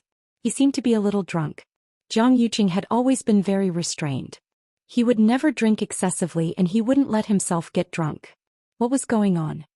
Yuqing, what exactly happened to you? She asked as she reached for him. Zhang Yuqing calmly avoided her hand. I'm fine. If you have anything to say, just say it. Sheng Wanwan's heart felt a little empty after her attack failed. She bit her lip. In fact, she had recently discovered that Zhang Yuqing was becoming more and more impatient and perfunctory towards her. However, although his attitude was distant as her fiancé, he had done everything that he should, so no one could find fault with him. This made Sheng Wanwan even more aggrieved. She couldn't find a place to vent her anger. She gritted her teeth and suppressed the dissatisfaction and resentment in her heart. I came here today to ask you for the 9 Clouds Yuan recovery pill. Zhang Yuqing frowned instantly. What did you say? Sheng Wanwan was in a difficult position. I also know that I shouldn't do this, but I'm only 1 step away from recovering my Yuan meridian. There are only 3 days left until the wedding, so I can't do anything else. Even if I forcefully try, I'll at most have a low-grade Daijing Yuan meridian. You want to use the 9 Clouds Yuan recovery pill to raise your Yuan meridian level. Zhang Yuqing interrupted her. Sheng Wanwan nodded. Originally she didn't think of this. It was only after that person reminded her that she suddenly realized that even if she forcefully recovered her Daijing Yuan meridian, it would be very difficult for her to successfully raise the Tianling scepter. The most convenient thing was naturally the 9 Clouds Yuan recovery pill. I know that you gave that item to Xiahou Rong previously, and he definitely won't be willing to return it. However, I can use other things to exchange for it. As long as the item is lost. Zhang Yuqing's voice was very cold. Sheng Wanwan was suddenly stunned. What is lost? Zhang Yuqing enunciated every word clearly. The 9 Clouds Yuan recovery pill has already been stolen by someone. Sheng Wanwan naturally didn't believe him. However, looking at Zhang Yuqing's expression, it didn't seem like he was faking it. He was secretly angry. When can you get it back? Zhang Yuqing lowered his eyes. I don't know. Then what should I do? Sheng Wanwan didn't have the patience to continue pretending. If I can't raise the Tianling scepter, that's your problem. Zhang Yuqing already smelled of alcohol and his mind was in a mess, so his words weren't very polite. No matter what, you're the 3rd princess with the Tianling royal family's bloodline. This is something you should think about and solve yourself. He rubbed his brows in frustration. If it were Yu, she definitely wouldn't be troubled by such things. As soon as he finished speaking, the room instantly fell into dead silence. Sheng Wanwan felt like she was struck by lightning. She widened her eyes in disbelief and stared at Zhang Yuqing. What did you just say? Zhang Yuqing also realized that his words were wrong and his voice softened. I was just saying casually. Don't take it to heart. You still have her in your heart, don't you? Sheng Wanwan suddenly grabbed his wrist, her eyes filled with deep resentment and jealousy. You also think that I'm inferior to her in every aspect, don't you? Zhang Yuqing controlled his temper. You're thinking too much. If it was really as you said, I wouldn't have done that back then. Thinking of the fire back then, Sheng Wanwan gritted her teeth and shook off Zhang Yuqing's hand. Zhang Yuqing, you better remember what you promised me. With that, she turned around and left angrily. Zhang Yuqing stopped her again. Wait, I asked you to go to His Majesty's place to take a look. How's the situation? Sheng Wanwan choked. Actually, she didn't take this matter to heart at all. She only went there once or twice and stayed there for a while before coming out. Zhang Yuqing warned. Don't you know how important His Majesty's sobriety is to us? Okay, I got it. I know what to do.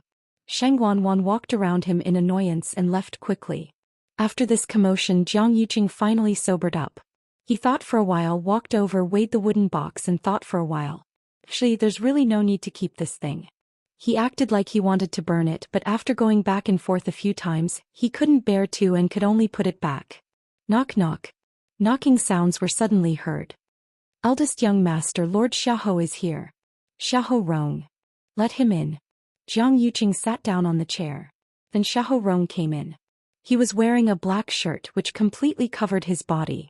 In the dark, if one didn't look closely, one wouldn't be able to recognize him. Behind him there was a person who was wrapped up tightly. Xiahou Tingon. Zhang Yuqing leaned against the chair and looked at the two of them coldly. It seems like Lord Xiahou is here to return the item? Upon hearing this, Xiahou Rong was instantly embarrassed.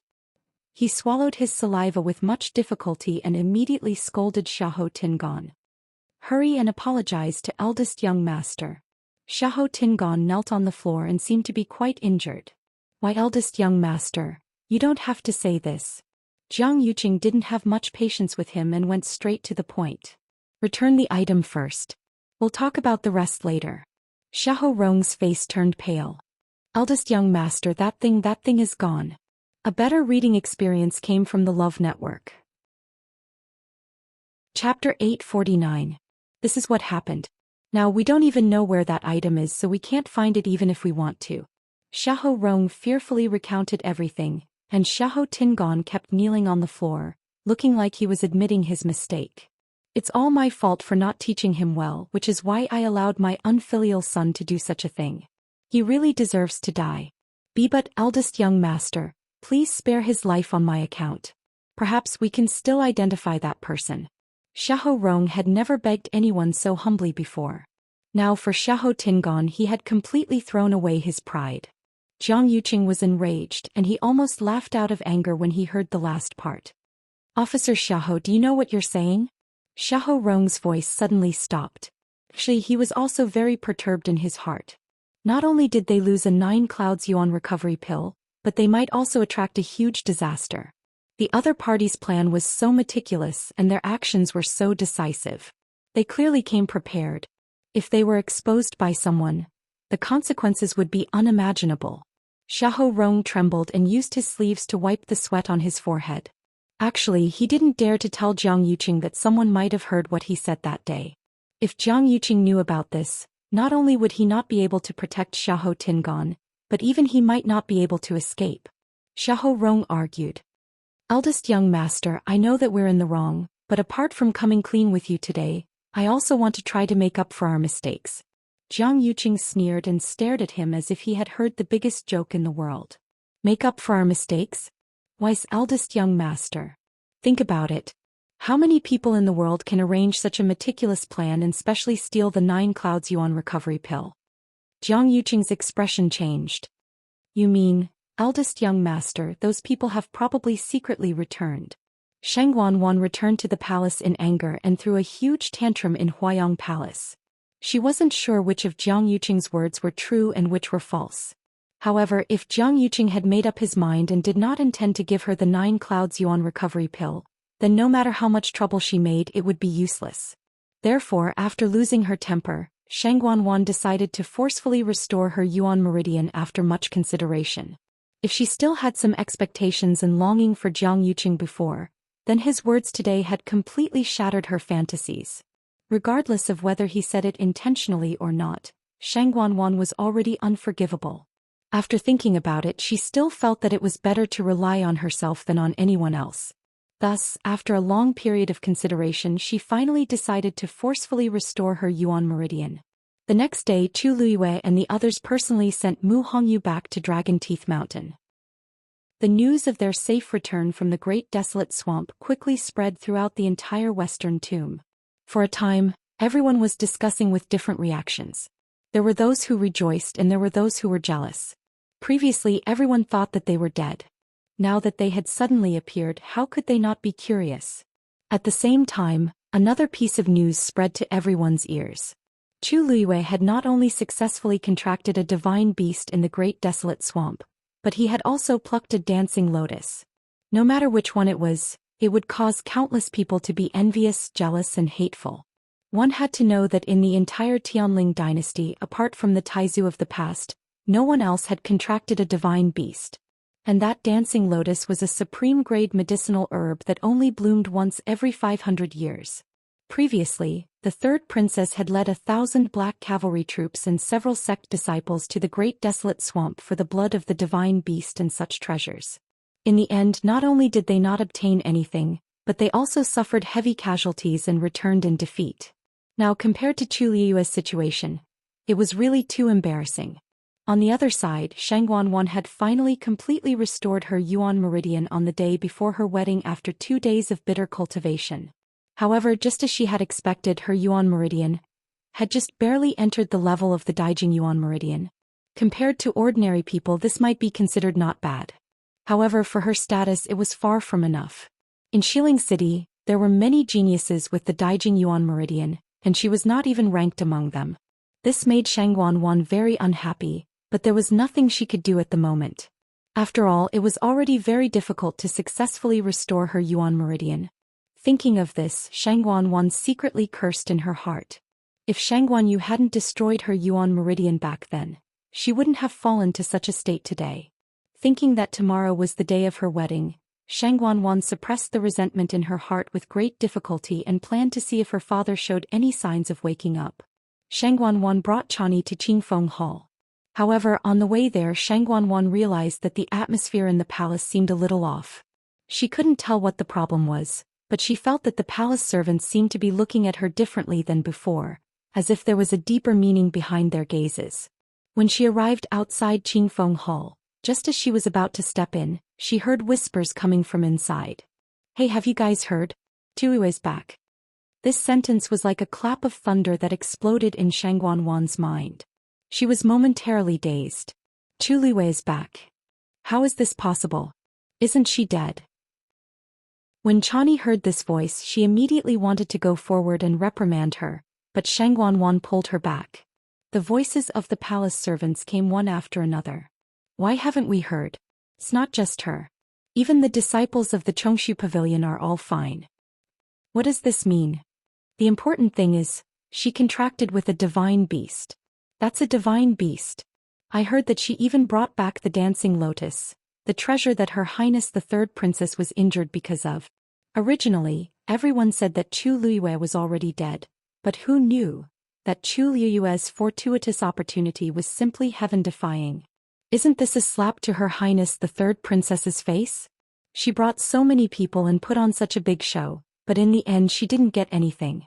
Instead, she couldn't even compare to a little girl who was fighting alone. If I were the third princess, I would be so ashamed that I would dig a hole in the ground and hide in it. Chapter 850. Chani's expression darkened as she glanced at Shangguan. "This servant will deal with these sluts right now." Shangguan raised her hand to stop her, then walked over. She turned around and stepped through the door, only to see the palace servants whispering to each other. "What are you talking about?" Shangguan asked darkly. This voice shocked the palace servants. When they saw that the person who came was Shangguan, their faces turned pale and they knelt down one after another. Your Highness, spare us. Your Highness, spare us." She must have heard what they said just now. "You said that Tu Liyue is back?" Shangguan asked softly. Although his tone was calm in the ears of the palace servants, it was extremely dangerous. No, we didn't." Slap.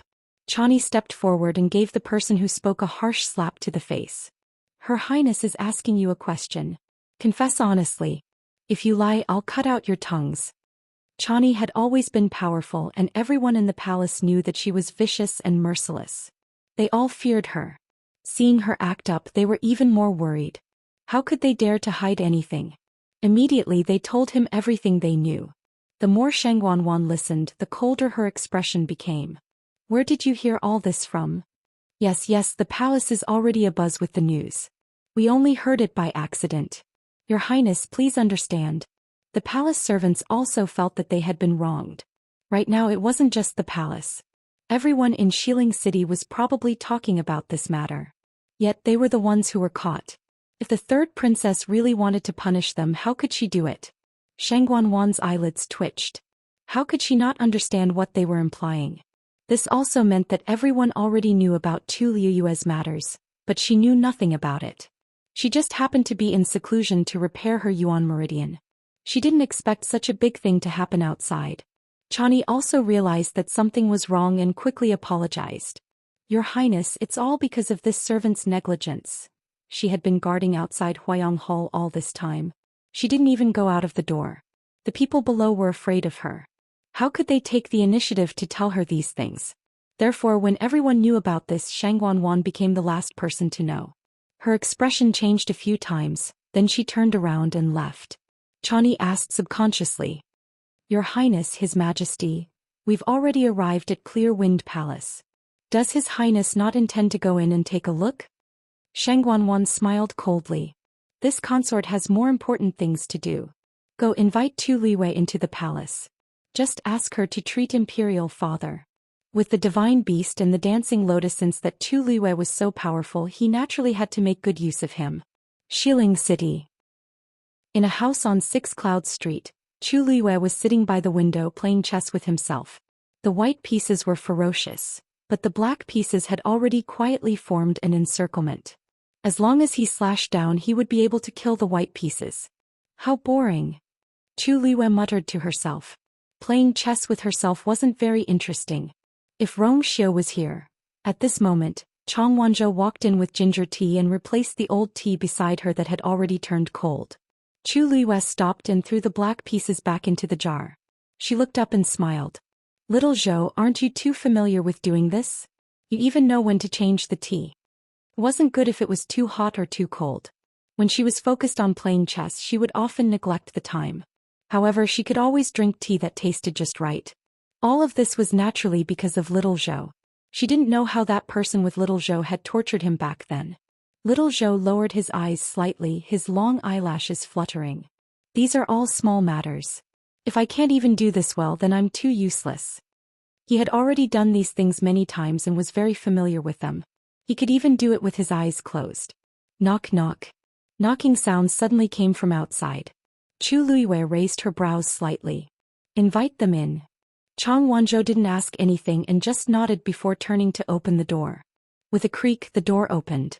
Qin Yi and Lei Laosi were standing outside. Qin Yi smiled lightly. It seems like we didn't find the wrong place. It's indeed here. Chang Wanzhou's eyes flickered and he immediately took a step back to invite the two of them in. Please. Qin Yi nodded and walked in with Lei Laosi. Lei Laosi looked around and couldn't help but mutter. Isn't this Elder Song's residence? It seems like it has already become Her Highness's residence. Qin Yi's lips curved up slightly, and something seemed to have flashed across his long and narrow eyes. Elder Song has always been a righteous person. Her Highness used to like coming to this place a lot. I heard that Yuchi Song sold a lot of things when he was in trouble, but he didn't touch this residence in the end. After going through so much trouble, it finally became Her Highness's. It's considered fate. Chang Wanzhou followed behind the two of them and frowned slightly. In the 2 days since they returned to Xiling, Chu Liwei basically spent the rest of her time here other than the first night at Chongshu Pavilion. Over here she basically played chess and read books, looking very relaxed as if she didn't know that the people outside were talking about her. In just one night, such shocking news spread throughout the entire Xiling. No one would believe that there wasn't a mastermind behind it. However, very few people knew that the mastermind was actually Chu Liwei herself. Today, Qin Yi and Lei Laosi even directly came to visit her. Logically speaking, it should be their first time here, but they looked very familiar with this place. The two of them clearly knew where to go and what to put there, so they didn't need Chang Wanzhou to lead the way. Chang Wanzhou pressed his lips against each other. Previously, he had already vaguely sensed that the two of them should have known Chu Liwei for a long time. In fact, the two of them had always been very respectful to her. Normal people might not be able to tell, but Chang Wanzhou was extremely sensitive in this aspect, so he could see it very clearly. No matter if it was Qin Yi or Lei Laosi, they were both very strong. Chu Liwei was much weaker than them, so logically speaking, they shouldn't have such an attitude toward Chu Liwei. Not to mention, the 9-colored heavenly pheasant that they spent so much effort to guard had formed an agreement with Chu Liwei after it broke through. All of this pointed to a shocking answer. Chang Wanzhou knew that there must be a huge secret behind it. The few of them walked in and quickly reached the front hall where Chu Liwei was. Upon hearing the commotion, Chu Liwei looked up and smiled at the two of them. You guys came at the right time. I was just about to look for you guys. Qin Yi glanced at the half-finished chessboard on the table and smiled. Her Highness really likes to joke like before. She's clearly waiting for us to come. Chu Liu's lips curled up slightly as she looked at Chang Wanzhou, who was about to go out. Little Zhou, come in and talk too. Translator. Atlas Studios editor. Atlas Studios mobile users, please browse and read. Chapter 851. The remaining 3 people were stunned. What do you mean? I'll just stand guard outside. Chang Wanzhou glanced at Qin Yi and Lei Laosi as he spoke with pursed lips. Chu Liyue smiled but was very insistent. It's okay. Even if Qin Yi is in the room, he can still monitor the entire courtyard.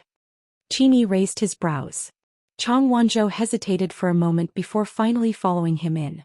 Lei Laosi glanced at Chang Wanzhou, then at Chu Liyue. In the end, he couldn't help but look at his eldest brother for help. Is Her Highness not planning to avoid this fellow? Qin Yi, sorry to trouble you, said Chu Liyue. Qin Yi raised his hand and a wooden cicada appeared in his palm. The wooden cicada's workmanship was extremely exquisite and lifelike. He raised his wrist and the wooden cicada flew out. If there's any movement within a radius of 2.5 kilometers, it will immediately discover it, explained Qin Yi. Then he set up a green barrier in the room, isolating their voices from the outside world. Chu Liyue smiled. I've always been assured when you do things. Qin Yi's expression became serious, and a faint smile appeared on his picturesque face. This made his originally apathetic expression suddenly become lively. Then he bowed respectfully toward Chu Liyue. Qin Yi will naturally do my best for Your Highness. Chang Wanzhou, who had just walked to Chu Liyue's side, narrowed his eyes. Your Highness. How many people in the world can use this form of address? Furthermore, this came from a top elite like Qin Yi. Chu Liyue actually had mixed feelings when he heard this form of address again. Nan Yi Ling Si, it's been hard on you these 2 years. Qin Yi's expression changed slightly. Lei Laosi's eyes actually turned red for a moment. If Your Highness can return safely, we won't have to suffer. We'll follow Your Highness until death. With Your Highness's words, these 2 years of bitter waiting and suffering weren't in vain. Chang Wanzhou looked down. As expected, their names and identities were all different. And to be able to make such an expert follow him to the death. Chu Liyue's identity was obviously not ordinary. She's definitely not just a lady from a small country, Yaochen. Chang Wanzhou vaguely felt that a curtain was slowly opening in front of him. Once that curtain was opened, it would definitely cause everyone to be extremely shocked. This was only the tip of the iceberg. Qin Yi, Your Highness, we've all changed our identities. For safety's sake, please call us by our current names. Chu Liyue thought for a moment, then nodded and sighed. If I hadn't trusted the scoundrel so easily back then, I wouldn't have ended up like this today. You guys wouldn't even be able to use your original names, and the 13 you guards were all great. Any one of them would be an elite among elites. They were willing to follow her. She didn't know how much they had suffered, but they were still loyal to her. But in the end, they only had the bad reputation of betraying their master. They could only run away and wander around, suffering between life and death day and night. Even now, they had to change their identities when they returned to Xiling. They couldn't even use their real names. Your Highness, you don't have to blame yourself. You've been extremely benevolent to them. They only did this because they were too greedy and despicable. If you want to talk about hatred, you should hate those people who betrayed you back then. Big Brother is right. Your Highness, how did you treat them back then? In the end, once Lei Laosi thought about what happened back then, he became agitated. Even though 2 years had already passed, the scene back then was still as clear as yesterday. These people should be hacked into pieces. At this moment, Qin Yi suddenly looked outside and smiled. Someone's here. A figure silently appeared outside the door. It was Qi Han. Big Brother, it's indeed you guys. Qi Han heaved a sigh of relief when he saw the few people in the room. When he was outside just now, he vaguely felt that it was Big Brother's doing. Now that he came in to take a look, it was indeed so. Chu Liyue curved her eyes. Qi Han, you even brought someone here? As she spoke, she looked behind Qi Han.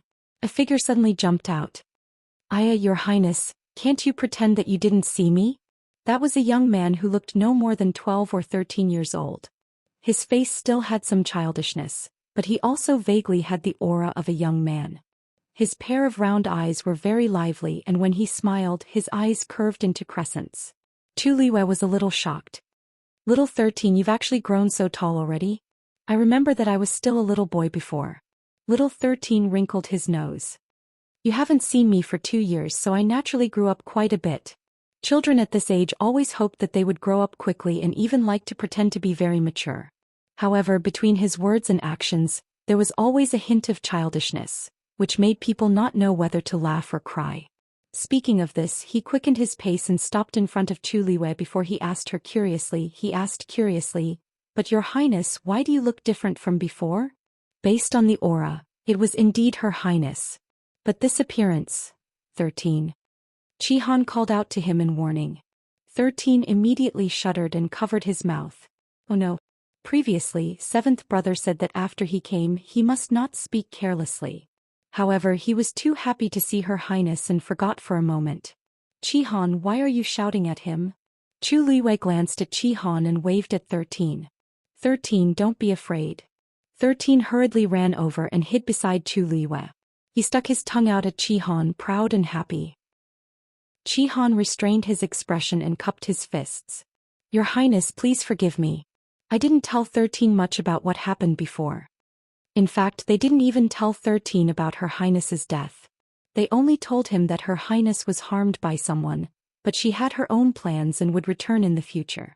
Therefore, while everyone was waiting in torment, only 13 was kept in the dark. He cultivated peacefully while waiting for her return. Chu Liwei nodded. This was actually the best. 13 was the youngest, so all of them had always treated him like a child. Some things were indeed better kept from him. That's not important. 13, you seem to have improved a lot in the past 2 years. Your ability to hide is almost as good as your seventh brother's, right? Chu Liwei was really surprised about this. 13 was very talented in this aspect. Otherwise, he wouldn't have brought him along.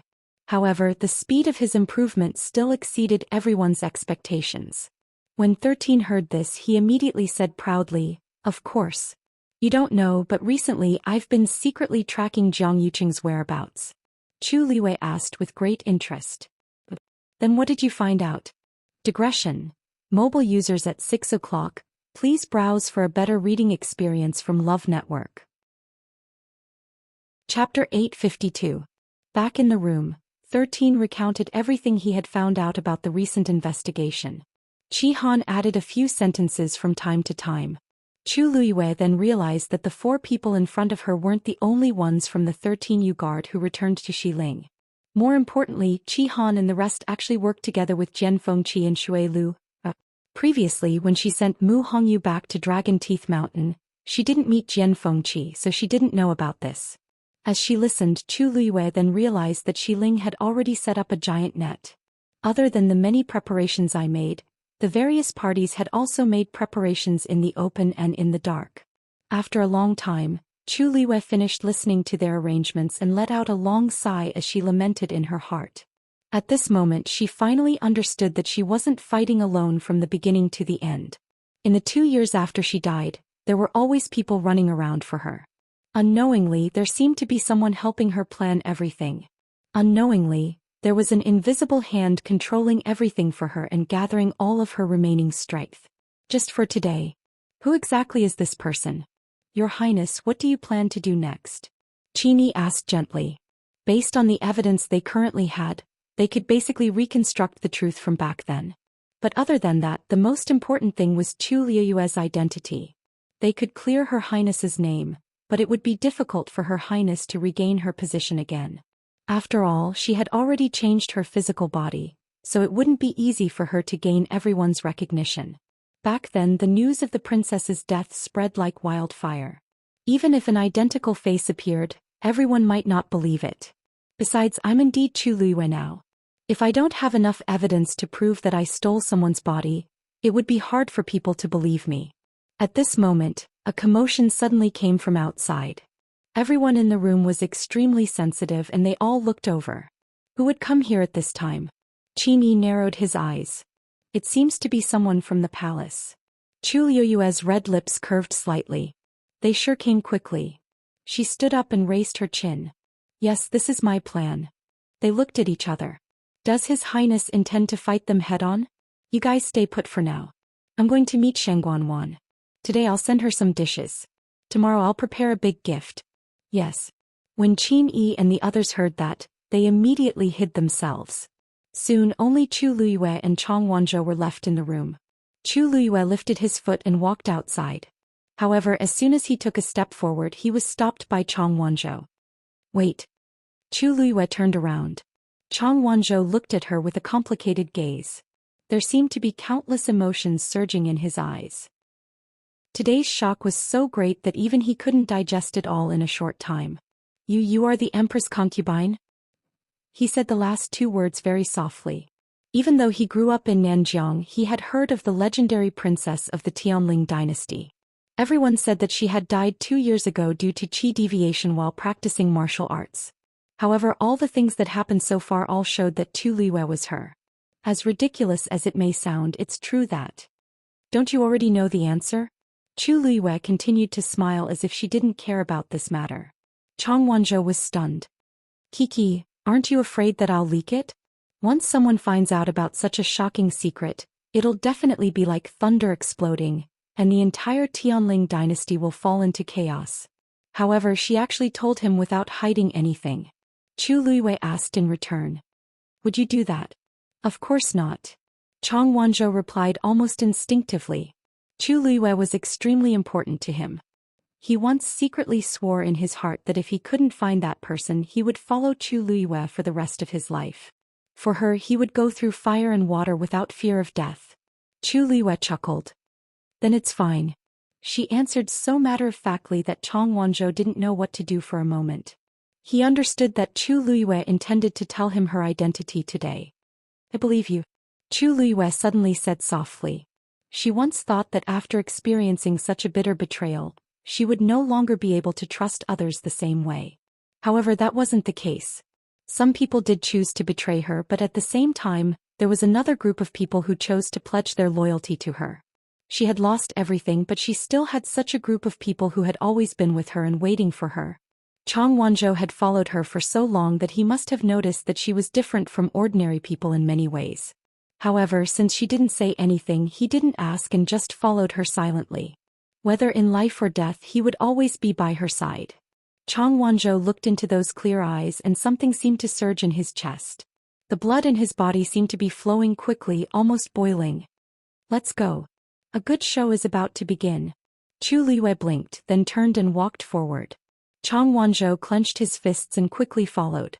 Chu Liwei opened the door and saw a familiar face. Chani. At this moment, her forehead was covered in sweat and her hair was a little messy. She looked like she had been running around for a long time. Chu Liwei was surprised. Miss Chani, why are you here? Chani looked at Chu Liwei in front of her, inwardly annoyed. However, Chani was someone who had seen the world, so her expression was still calm. She bowed and her voice was slightly cold. Miss Chu, you've made this servant look for you. After receiving the third princess's order, she personally came out to invite her. She first went to the Chongshu Pavilion, but the people at the Chongshu Pavilion said that she wasn't on the mountain. She then hurriedly found her way here. Chu Liwei didn't seem to hear the dissatisfaction and complaint in her voice. Miss Chani, why are you looking for me? And you seem to be in a hurry? Chani suppressed the anger in her heart and said, the third princess was very happy to hear that Miss Chu had returned safely, so she specially sent this servant to invite you to the palace. Chu Liwei wasn't the only one who had returned safely. Even a fool could guess why she had been invited alone. Chu Liwei nodded in understanding. So it's the third princess's order. I'm really sorry to trouble Miss Chani to come so far. I happen to be free, so let's go now. It's not good to make the third princess wait. Chani was stunned. She originally thought that Chu Liwei would refuse, but she didn't expect Chu Liwei to directly agree. However, this also saved her a lot of trouble, so she didn't think too much about it. Miss Chu, please. Chu Liwei nodded and turned to Chang Wanzhou. I'll be back soon. Chang Wanzhou nodded. Chu Liwei followed Chani with a smile. Then, let's go. Mobile users, please browse and read. A better reading experience comes from Love Network. Chapter 853. Chu Liwei followed Chani into the palace. In Huayang Palace, Shangguan Wan was already impatient from waiting. She paced back and forth impatiently. The words she heard just now kept echoing in her ears. She originally thought that Chu Liwei was completely dead. She didn't expect him to come back alive. Moreover, he even made a contract with a mythical beast and even obtained the dancing lotus. It was fine if Chu Liwei was lucky enough to stumble upon the legendary fiend's matter by chance. But what was the deal with the dancing lotus? She still clearly remembered that when Elder Qiushi tried to obtain the dancing lotus, He was directly swallowed into the mirror lake. He didn't even have the chance to struggle and scream before he completely disappeared. Later on, Xianxia and the others also returned empty-handed.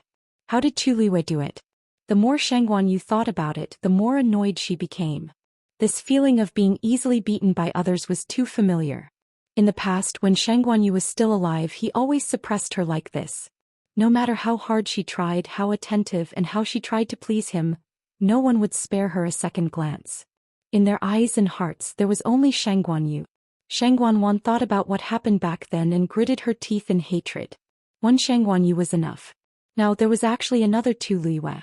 She raised her hand and touched her face. As long as she finished what she had to do, there was no need to keep Chu Liwei. Because the next day was the day of the wedding, the palace was already decorated. Along the way there were lanterns and colored banners and it was very lively. As Chu Liwei walked in, she nonchalantly sized up the place. She could tell that Shangguan was probably carrying out the ceremony according to the princess etiquette. Naturally, it couldn't be compared to her wedding back then. Although Shangguan was bold, she didn't dare to step on her head so openly. However, these things for the wedding seemed to be newly made. She guessed that Shangguan wouldn't be willing to use what she had left behind. However, Shangguan definitely felt aggrieved that she had lost in this scale. Chu Liuyue's lips curled up. Soon the two of them arrived at Huayang Palace. Chani went forward and knocked on the door. Shangguan's voice quickly came from inside. Then Chani walked out and invited Chu Liuyue in. With a smile on her face, Chu Liuyue agreed and walked in. Inside the room, Shangguan was waiting. The moment she saw Chu Liuyue's and saw Chu Liuyue's eyes. When she saw that familiar face's face, S's frowned subconsciously. S's, the palace, third princess, how have you been?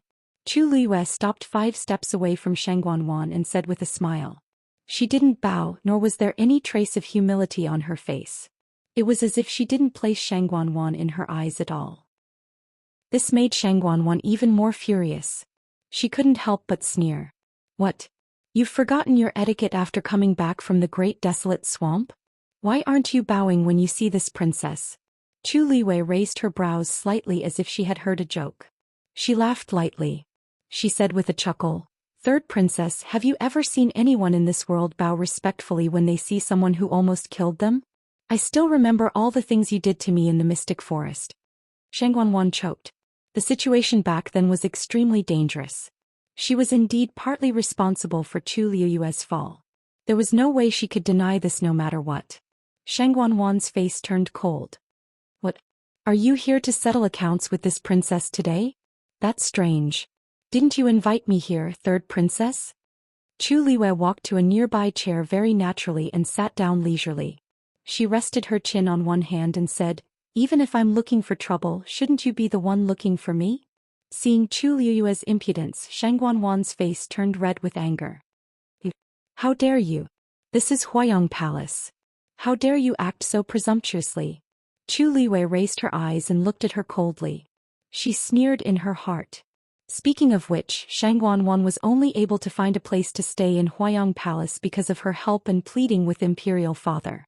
Now did she think that she was the rightful owner of this place? Ridiculous. You know very well why the third princess has asked me to come here. Could it be that third princess wants me to be deeply grateful to you at this very moment? If third princess doesn't like me, you can call people in right now and take me away for punishment. Wouldn't that be enough? Chu Liuyue spoke very impolitely.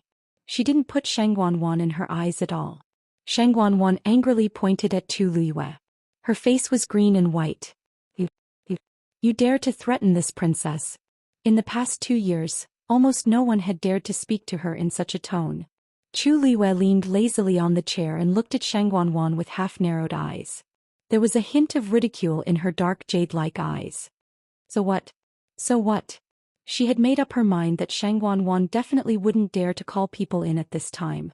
Unless she wanted to make a big scene and lose face on the day before the big wedding. As expected, Shangguan looked at Chu Liuyue angrily for a long time. In the end, she swallowed the rest of her words.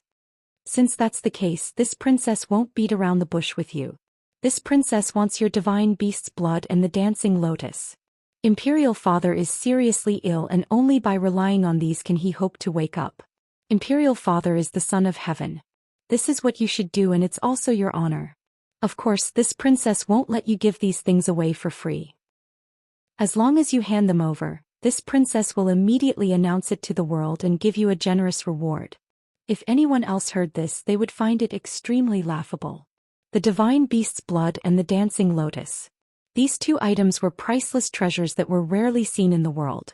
Shangguan Wan's so-called generous reward was simply a joke in front of these two things.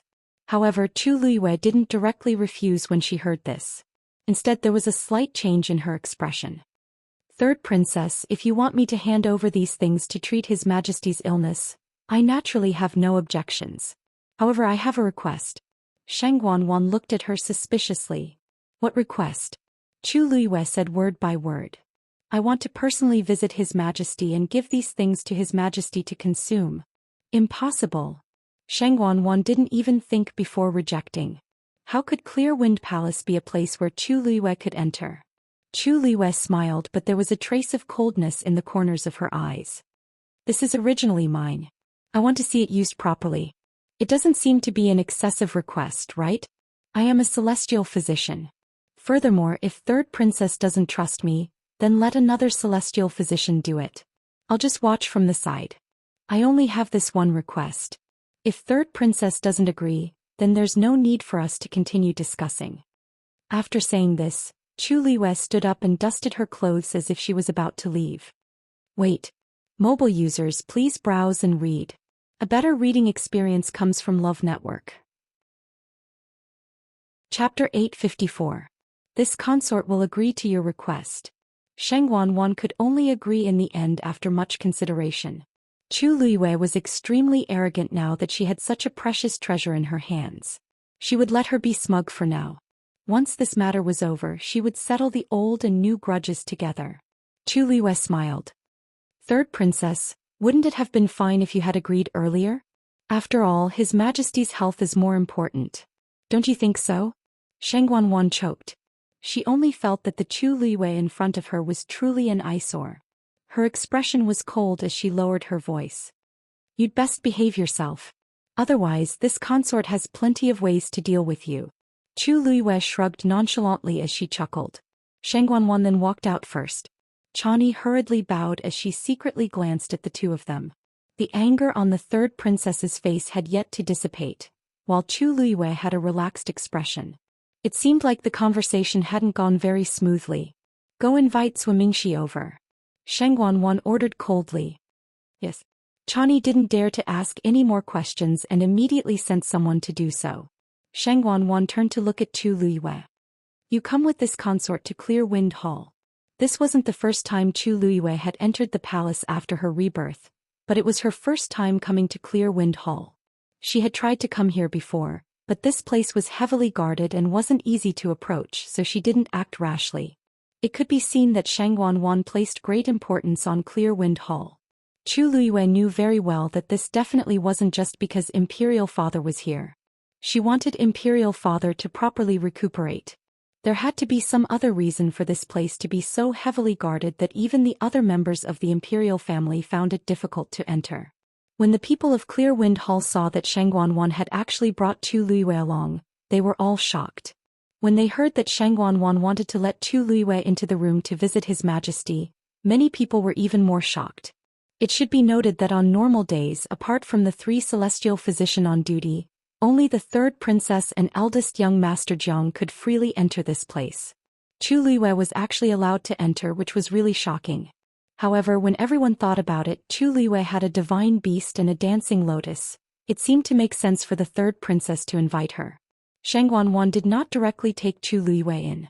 Instead, she waited in the pavilion next to them, waiting for Mingxi to come.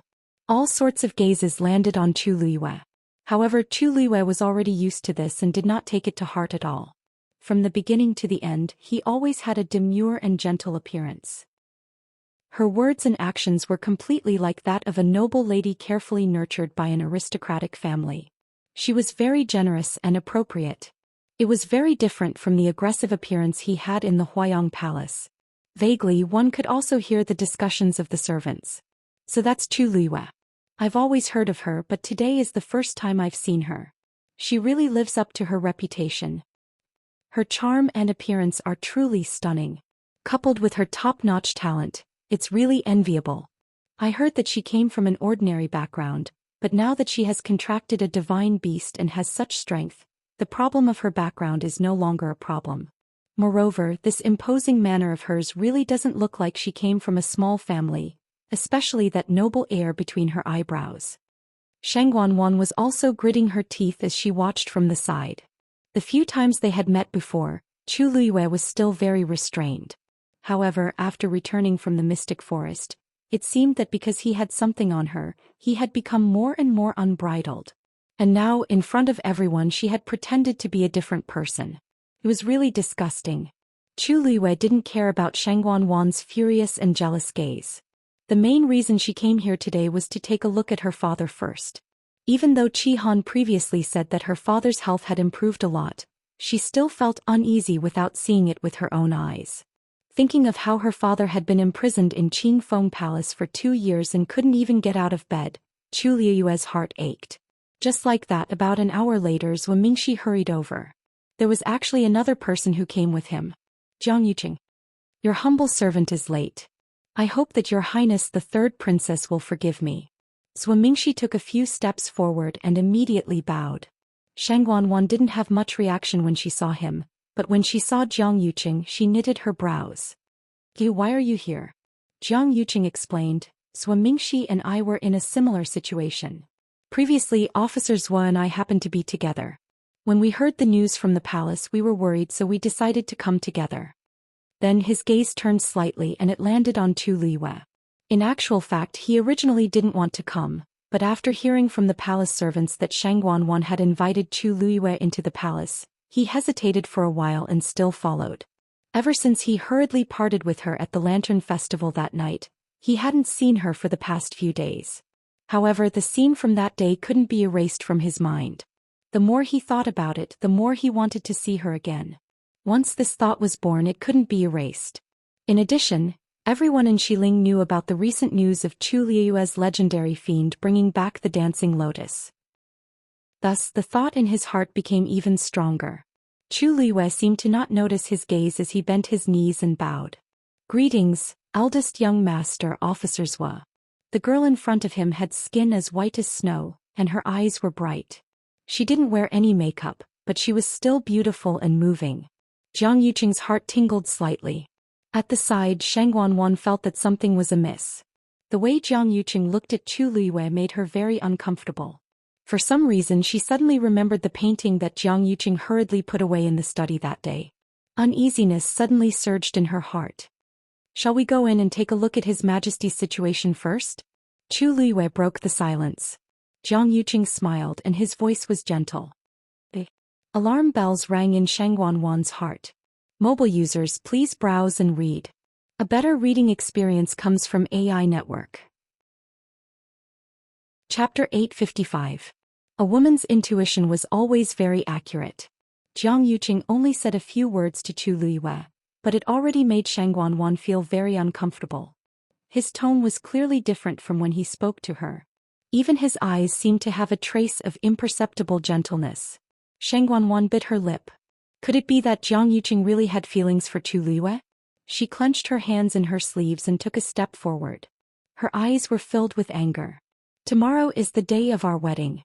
According to the rules, we can't meet on the day before. Otherwise, it would be inauspicious. Even if you're worried about Imperial Father, this consort is still in the palace. How can you come and go so casually? Did he not trust her, or did he not care about their marriage at all? Jiang Yuqing frowned when he heard this. You're thinking too much. How am I thinking too much? Shang Wanwan felt even angrier. Even if it's an ordinary person who enters into a marriage contract, they would try to avoid it the day before, let alone us. This was a tradition that had been passed down from the Tianling dynasty. Even if it was just for a good intention, Jiang Yuqing shouldn't have come to the palace at this time. Jiang Yuqing felt that Shang Wanwan was being unreasonable. It was just a meeting. What was the big deal? If he could live a good life, he would naturally live a good life. If he couldn't live a good life, it was useless no matter how much he trembled in fear and followed the rules of etiquette. Seeing that Shang Wanwan was becoming more and more aggressive, Jiang Yuqing's patience gradually ran out, and his expression turned cold. Since you value this rule so much, I'll leave now.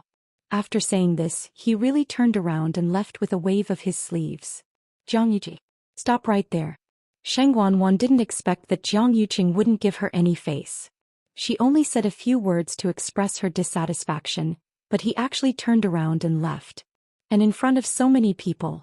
In the past, even if he was unhappy, he would never treat her like this.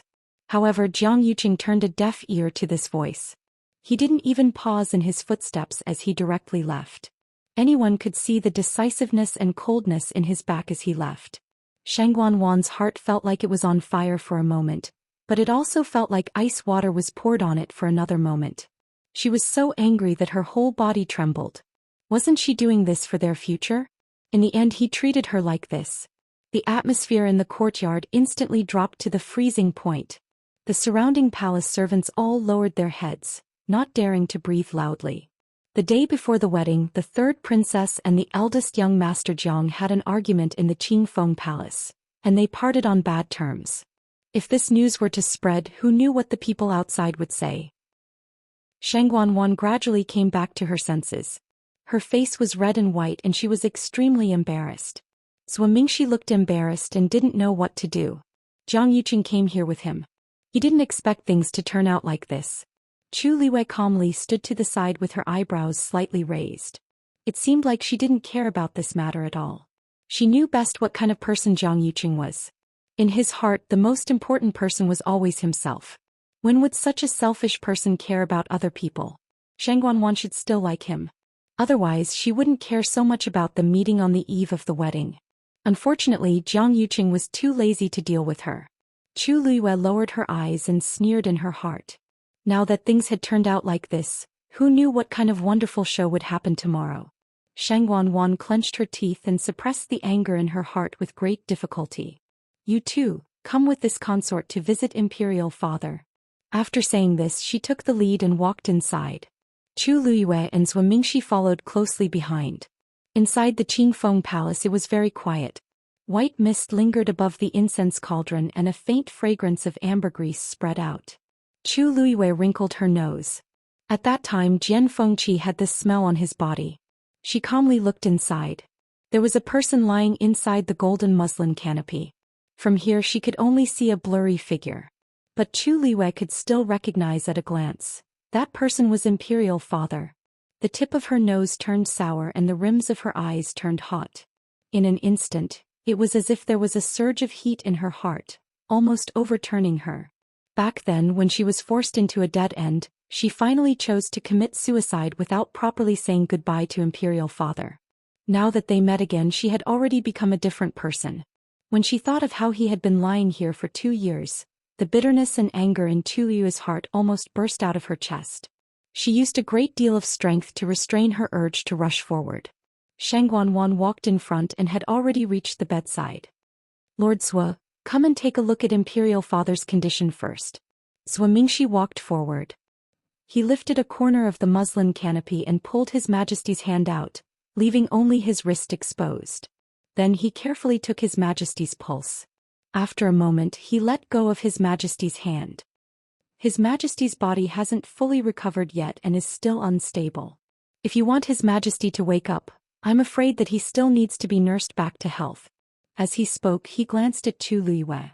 If we can supplement it with the dancing lotus and the blood of mythical beasts, it would naturally be best. Everyone could guess why Sheng Wanwan had asked Chu Liwei to come over today. Therefore Zhou Mingxi simply said it directly. Sheng Wanwan asked. Then Lord Zhou, are you confident that you can refine the pill for Imperial Father today? Zhou Mingxi chuckled. Your Highness may not know, but heavenly treasures like the blood of mythical beasts and the dancing lotus don't actually need to be refined into pills. You just need to boil some medicinal herbs together to make a decoction and take it directly. This will save you some time. Sheng Wanwan heaved a sigh of relief and looked at Chu Liwei. Young Miss Chu, please take the things out. Chu Liwei took a few steps forward and stood still 3 steps in front of the bed. From here she could vaguely make out the outline of that familiar face. At this moment he seemed to be lying on the bed with his eyes tightly shut as if he was unconscious. She said. It's my honor to be able to use these things in exchange for His Majesty's health. Sheng Guanwan frowned. For some reason she felt that Tu Liwei seemed to have some feelings for Imperial Father. She couldn't put her finger on it, but she felt that it was an eyesore. Perhaps it was because Imperial Father could achieve meteoric success with this merit after he regained consciousness? When she thought of this, Sheng Guanwan felt some disdain in her heart. Chu Liwei took out a rectangular wooden box. Sheng Guanwan and Zhou Mingxi's eyes lit up. Then Chu Liwei opened the wooden box. A dancing lotus was lying quietly in the middle of it. 5 translucent pink and white petals were naturally closed. The stem was emerald green and full of vitality. It looked like it had just been plucked. Sheng Guanwan's throat was a little dry and greed flashed in her eyes. This was the real dancing lotus. Chu Liwei snapped her fingers and dumpling appeared on her shoulder. Sheng Guanwan looked up and saw the red-tailed phoenix intimately rubbing Chu Liu's cheek, looking obedient and lovable. She hated it in her heart. All the good things had become Chu Liu's. Chu Liu seemed to be unaware and tapped Dumpling's head. Tuanzi, can I borrow a drop of blood from you? Love Network provided a better reading experience. Chapter 856. Dumpling nodded. Then she gently pricked her other paw with her claws, and a drop of dark red blood immediately gushed out. Then the drop of blood slowly floated up. Chu Liwei reached out her hand, and the drop of blood quietly floated in the center of her palm. Upon closer inspection, it was faintly suffused with a layer of colorful light. A vast and mighty aura emanated from it. This was the divine beast blood of the red-tailed red phoenix. Sheng Guanwan and Zhou Mingxi both looked at the 2 items in Chu Liu's hands with shock and anticipation. This was the only one in the entire Tianling dynasty. Many people might not be able to see it with their own eyes in their entire lives. However, it had appeared before their eyes just like that. Chu Liu's card box. Zhou Mingxi. Master Zhou, this should be enough, right? It's enough, it's enough. Zhou Mingxi came back to his senses and nodded repeatedly, unable to hide his excitement. As a celestial physician, he was already extremely happy to see such a rare treasure in the world. Now that he could personally boil it into a decoction, this was an even rarer opportunity. With these, I believe that Her Majesty's health will definitely improve as soon as possible.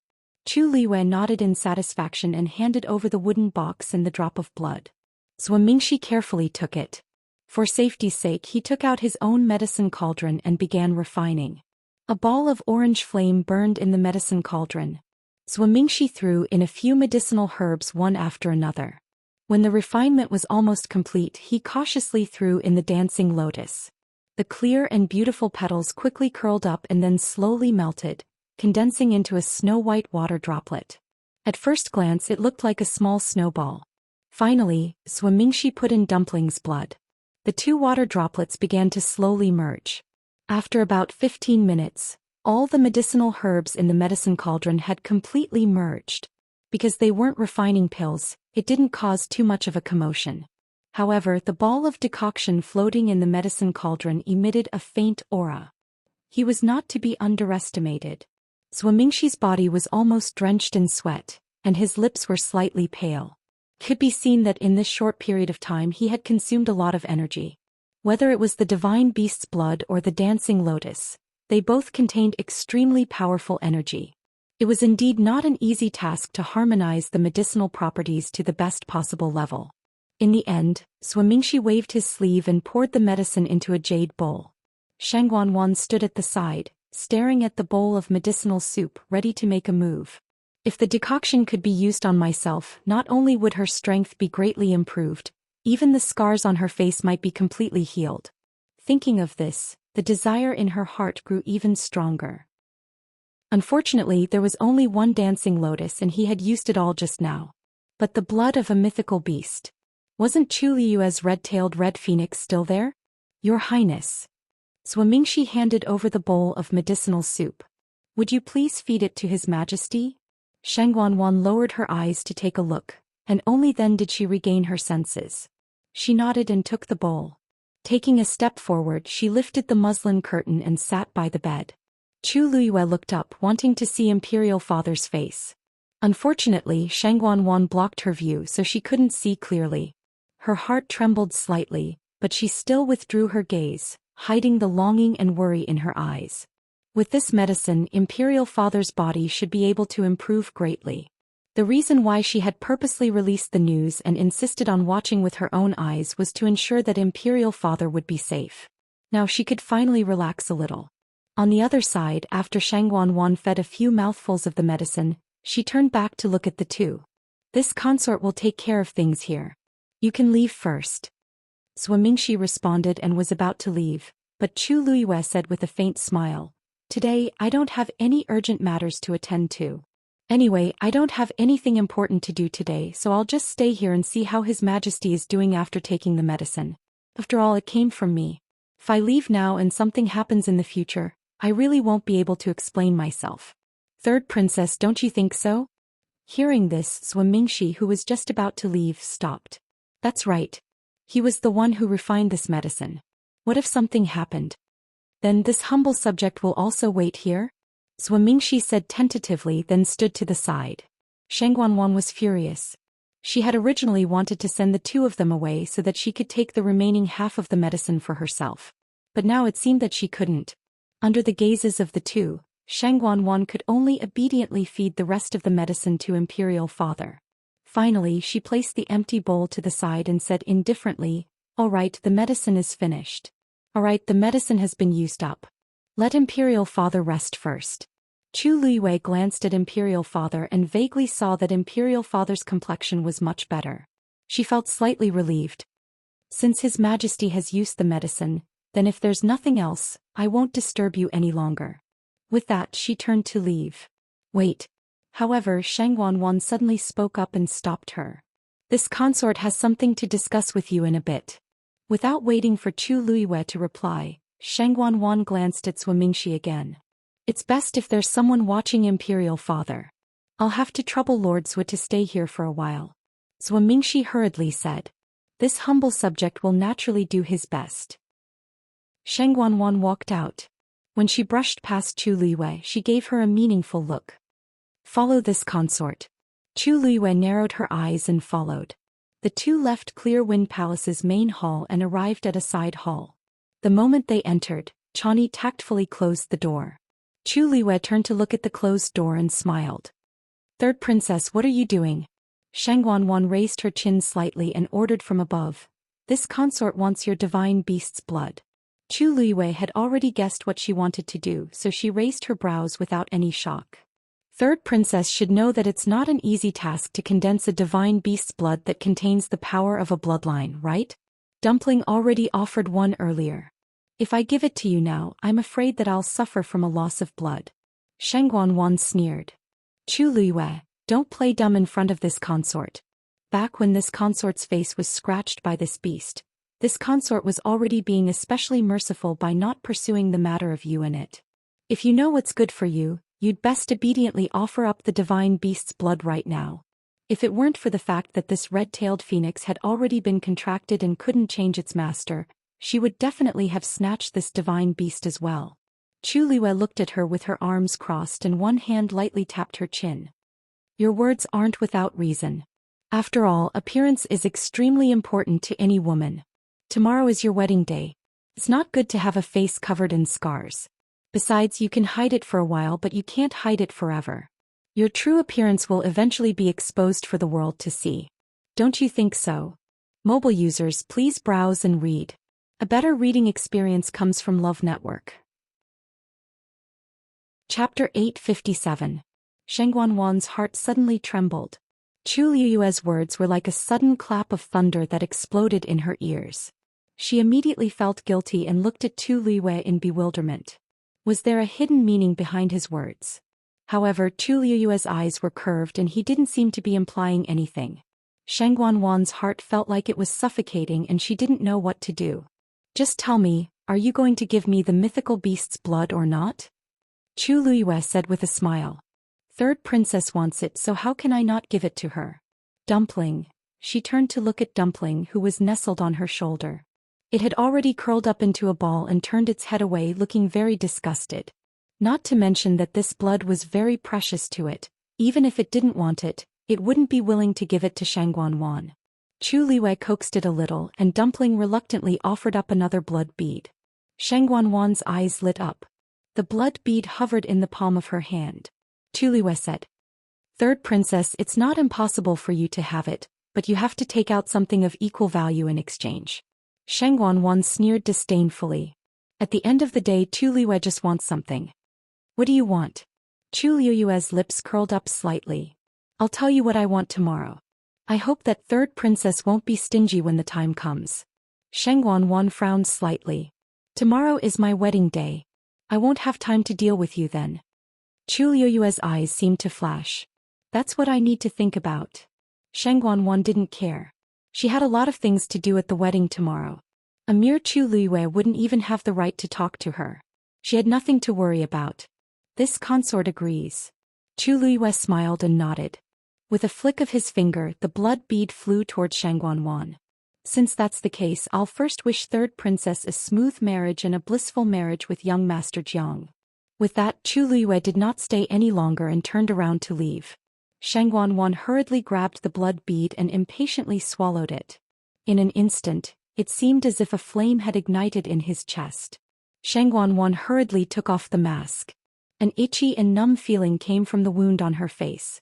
His entire body felt like it was surrounded by flames, scorching and painful. Shang Wanwan clenched her teeth tightly, forcing herself to endure this torture.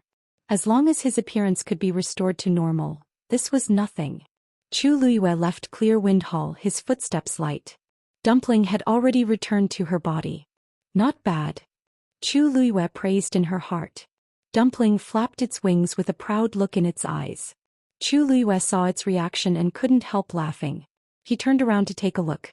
From here she could only see the eaves of the hall. At this time Shang Wanwan should be impatiently swallowing the blood of the divine beast, right? She wondered if Shang Wanwan would be satisfied with this small gift. After pausing for a moment, Chu Liuwei continued to walk forward. When she passed by a junction, Chu Liuwei turned and walked in another direction. The palace servant behind her hurriedly said, "Young Miss Chu, you can't go there." Chu Liuwei paused in her steps and then suddenly realized, "Look at me, I actually got the wrong direction." With that, she turned around and walked in another direction. The palace servant smiled apologetically. "You haven't entered the palace many times, so it's normal that you don't know the way. It's just that in the future you have to be more careful and don't go there casually." The news that Chu Liuwei had entered the palace to offer medicine and treat His Majesty had quietly spread in the palace. Everyone guessed that if there were no accidents, this person's identity would definitely be extraordinary in the future. Thus they scrambled to curry favor with her. Chu Liuwei smiled and asked seemingly unintentionally, "Oh? Why is that?" The palace servant looked conflicted, but in the end he lowered his voice and whispered, "That's the Imperial Ancestral Hall. It was burned down 2 years ago and has just been repaired. Ordinary people can't go there." Chu Liuwei nodded as if she understood. "I see. Thank you." The palace servant was flattered and repeatedly thanked her. On the way he talked about the various rules of the palace and some gossip. Chu Liuwei listened to one by one and gradually realized that Shang Wanwan seemed to be very concerned about the burned ancestral hall. From a certain point of view she was even stricter than guarding His Majesty. At that time she chose to go there. The ancestral hall should have been badly burned and no evidence was left. What was Shang Wanwan afraid of? After leaving the palace, Jiang Yuqing went straight back to the Jiang mansion. But until now the anger in his heart had not completely dissipated. When he thought of Shang Wanwan's unreasonable and aggressive appearance, he felt a burst of irritation in his heart. What made him even more anxious was that when Chu Liuwei heard the two of them arguing, she was completely indifferent. She was like an outsider, calmly watching a play that had nothing to do with her. From beginning to end she didn't look at him at all and her expression didn't change at all. Jiang Yuqing pressed his chest. For some reason when he thought of this his chest felt very tight. He closed his eyes as if he had suddenly made up his mind and said to Sun Qi, who was following behind him, "Go and ask Chu Liuwei to go to the zither room in Exenli Garden." Sun Qi was stunned. "Eldest young master, you are... Tomorrow was the wedding with the third princess. What did eldest young master want to do by asking Chu Liuwei at this time?" Moreover, it was in the zither room in Thousand View Garden. Jiang Yuqing coldly glanced at him.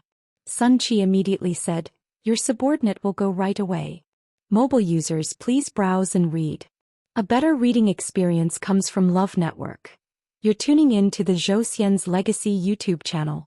Don't forget to subscribe and join us on this journey to catch the most captivating stories.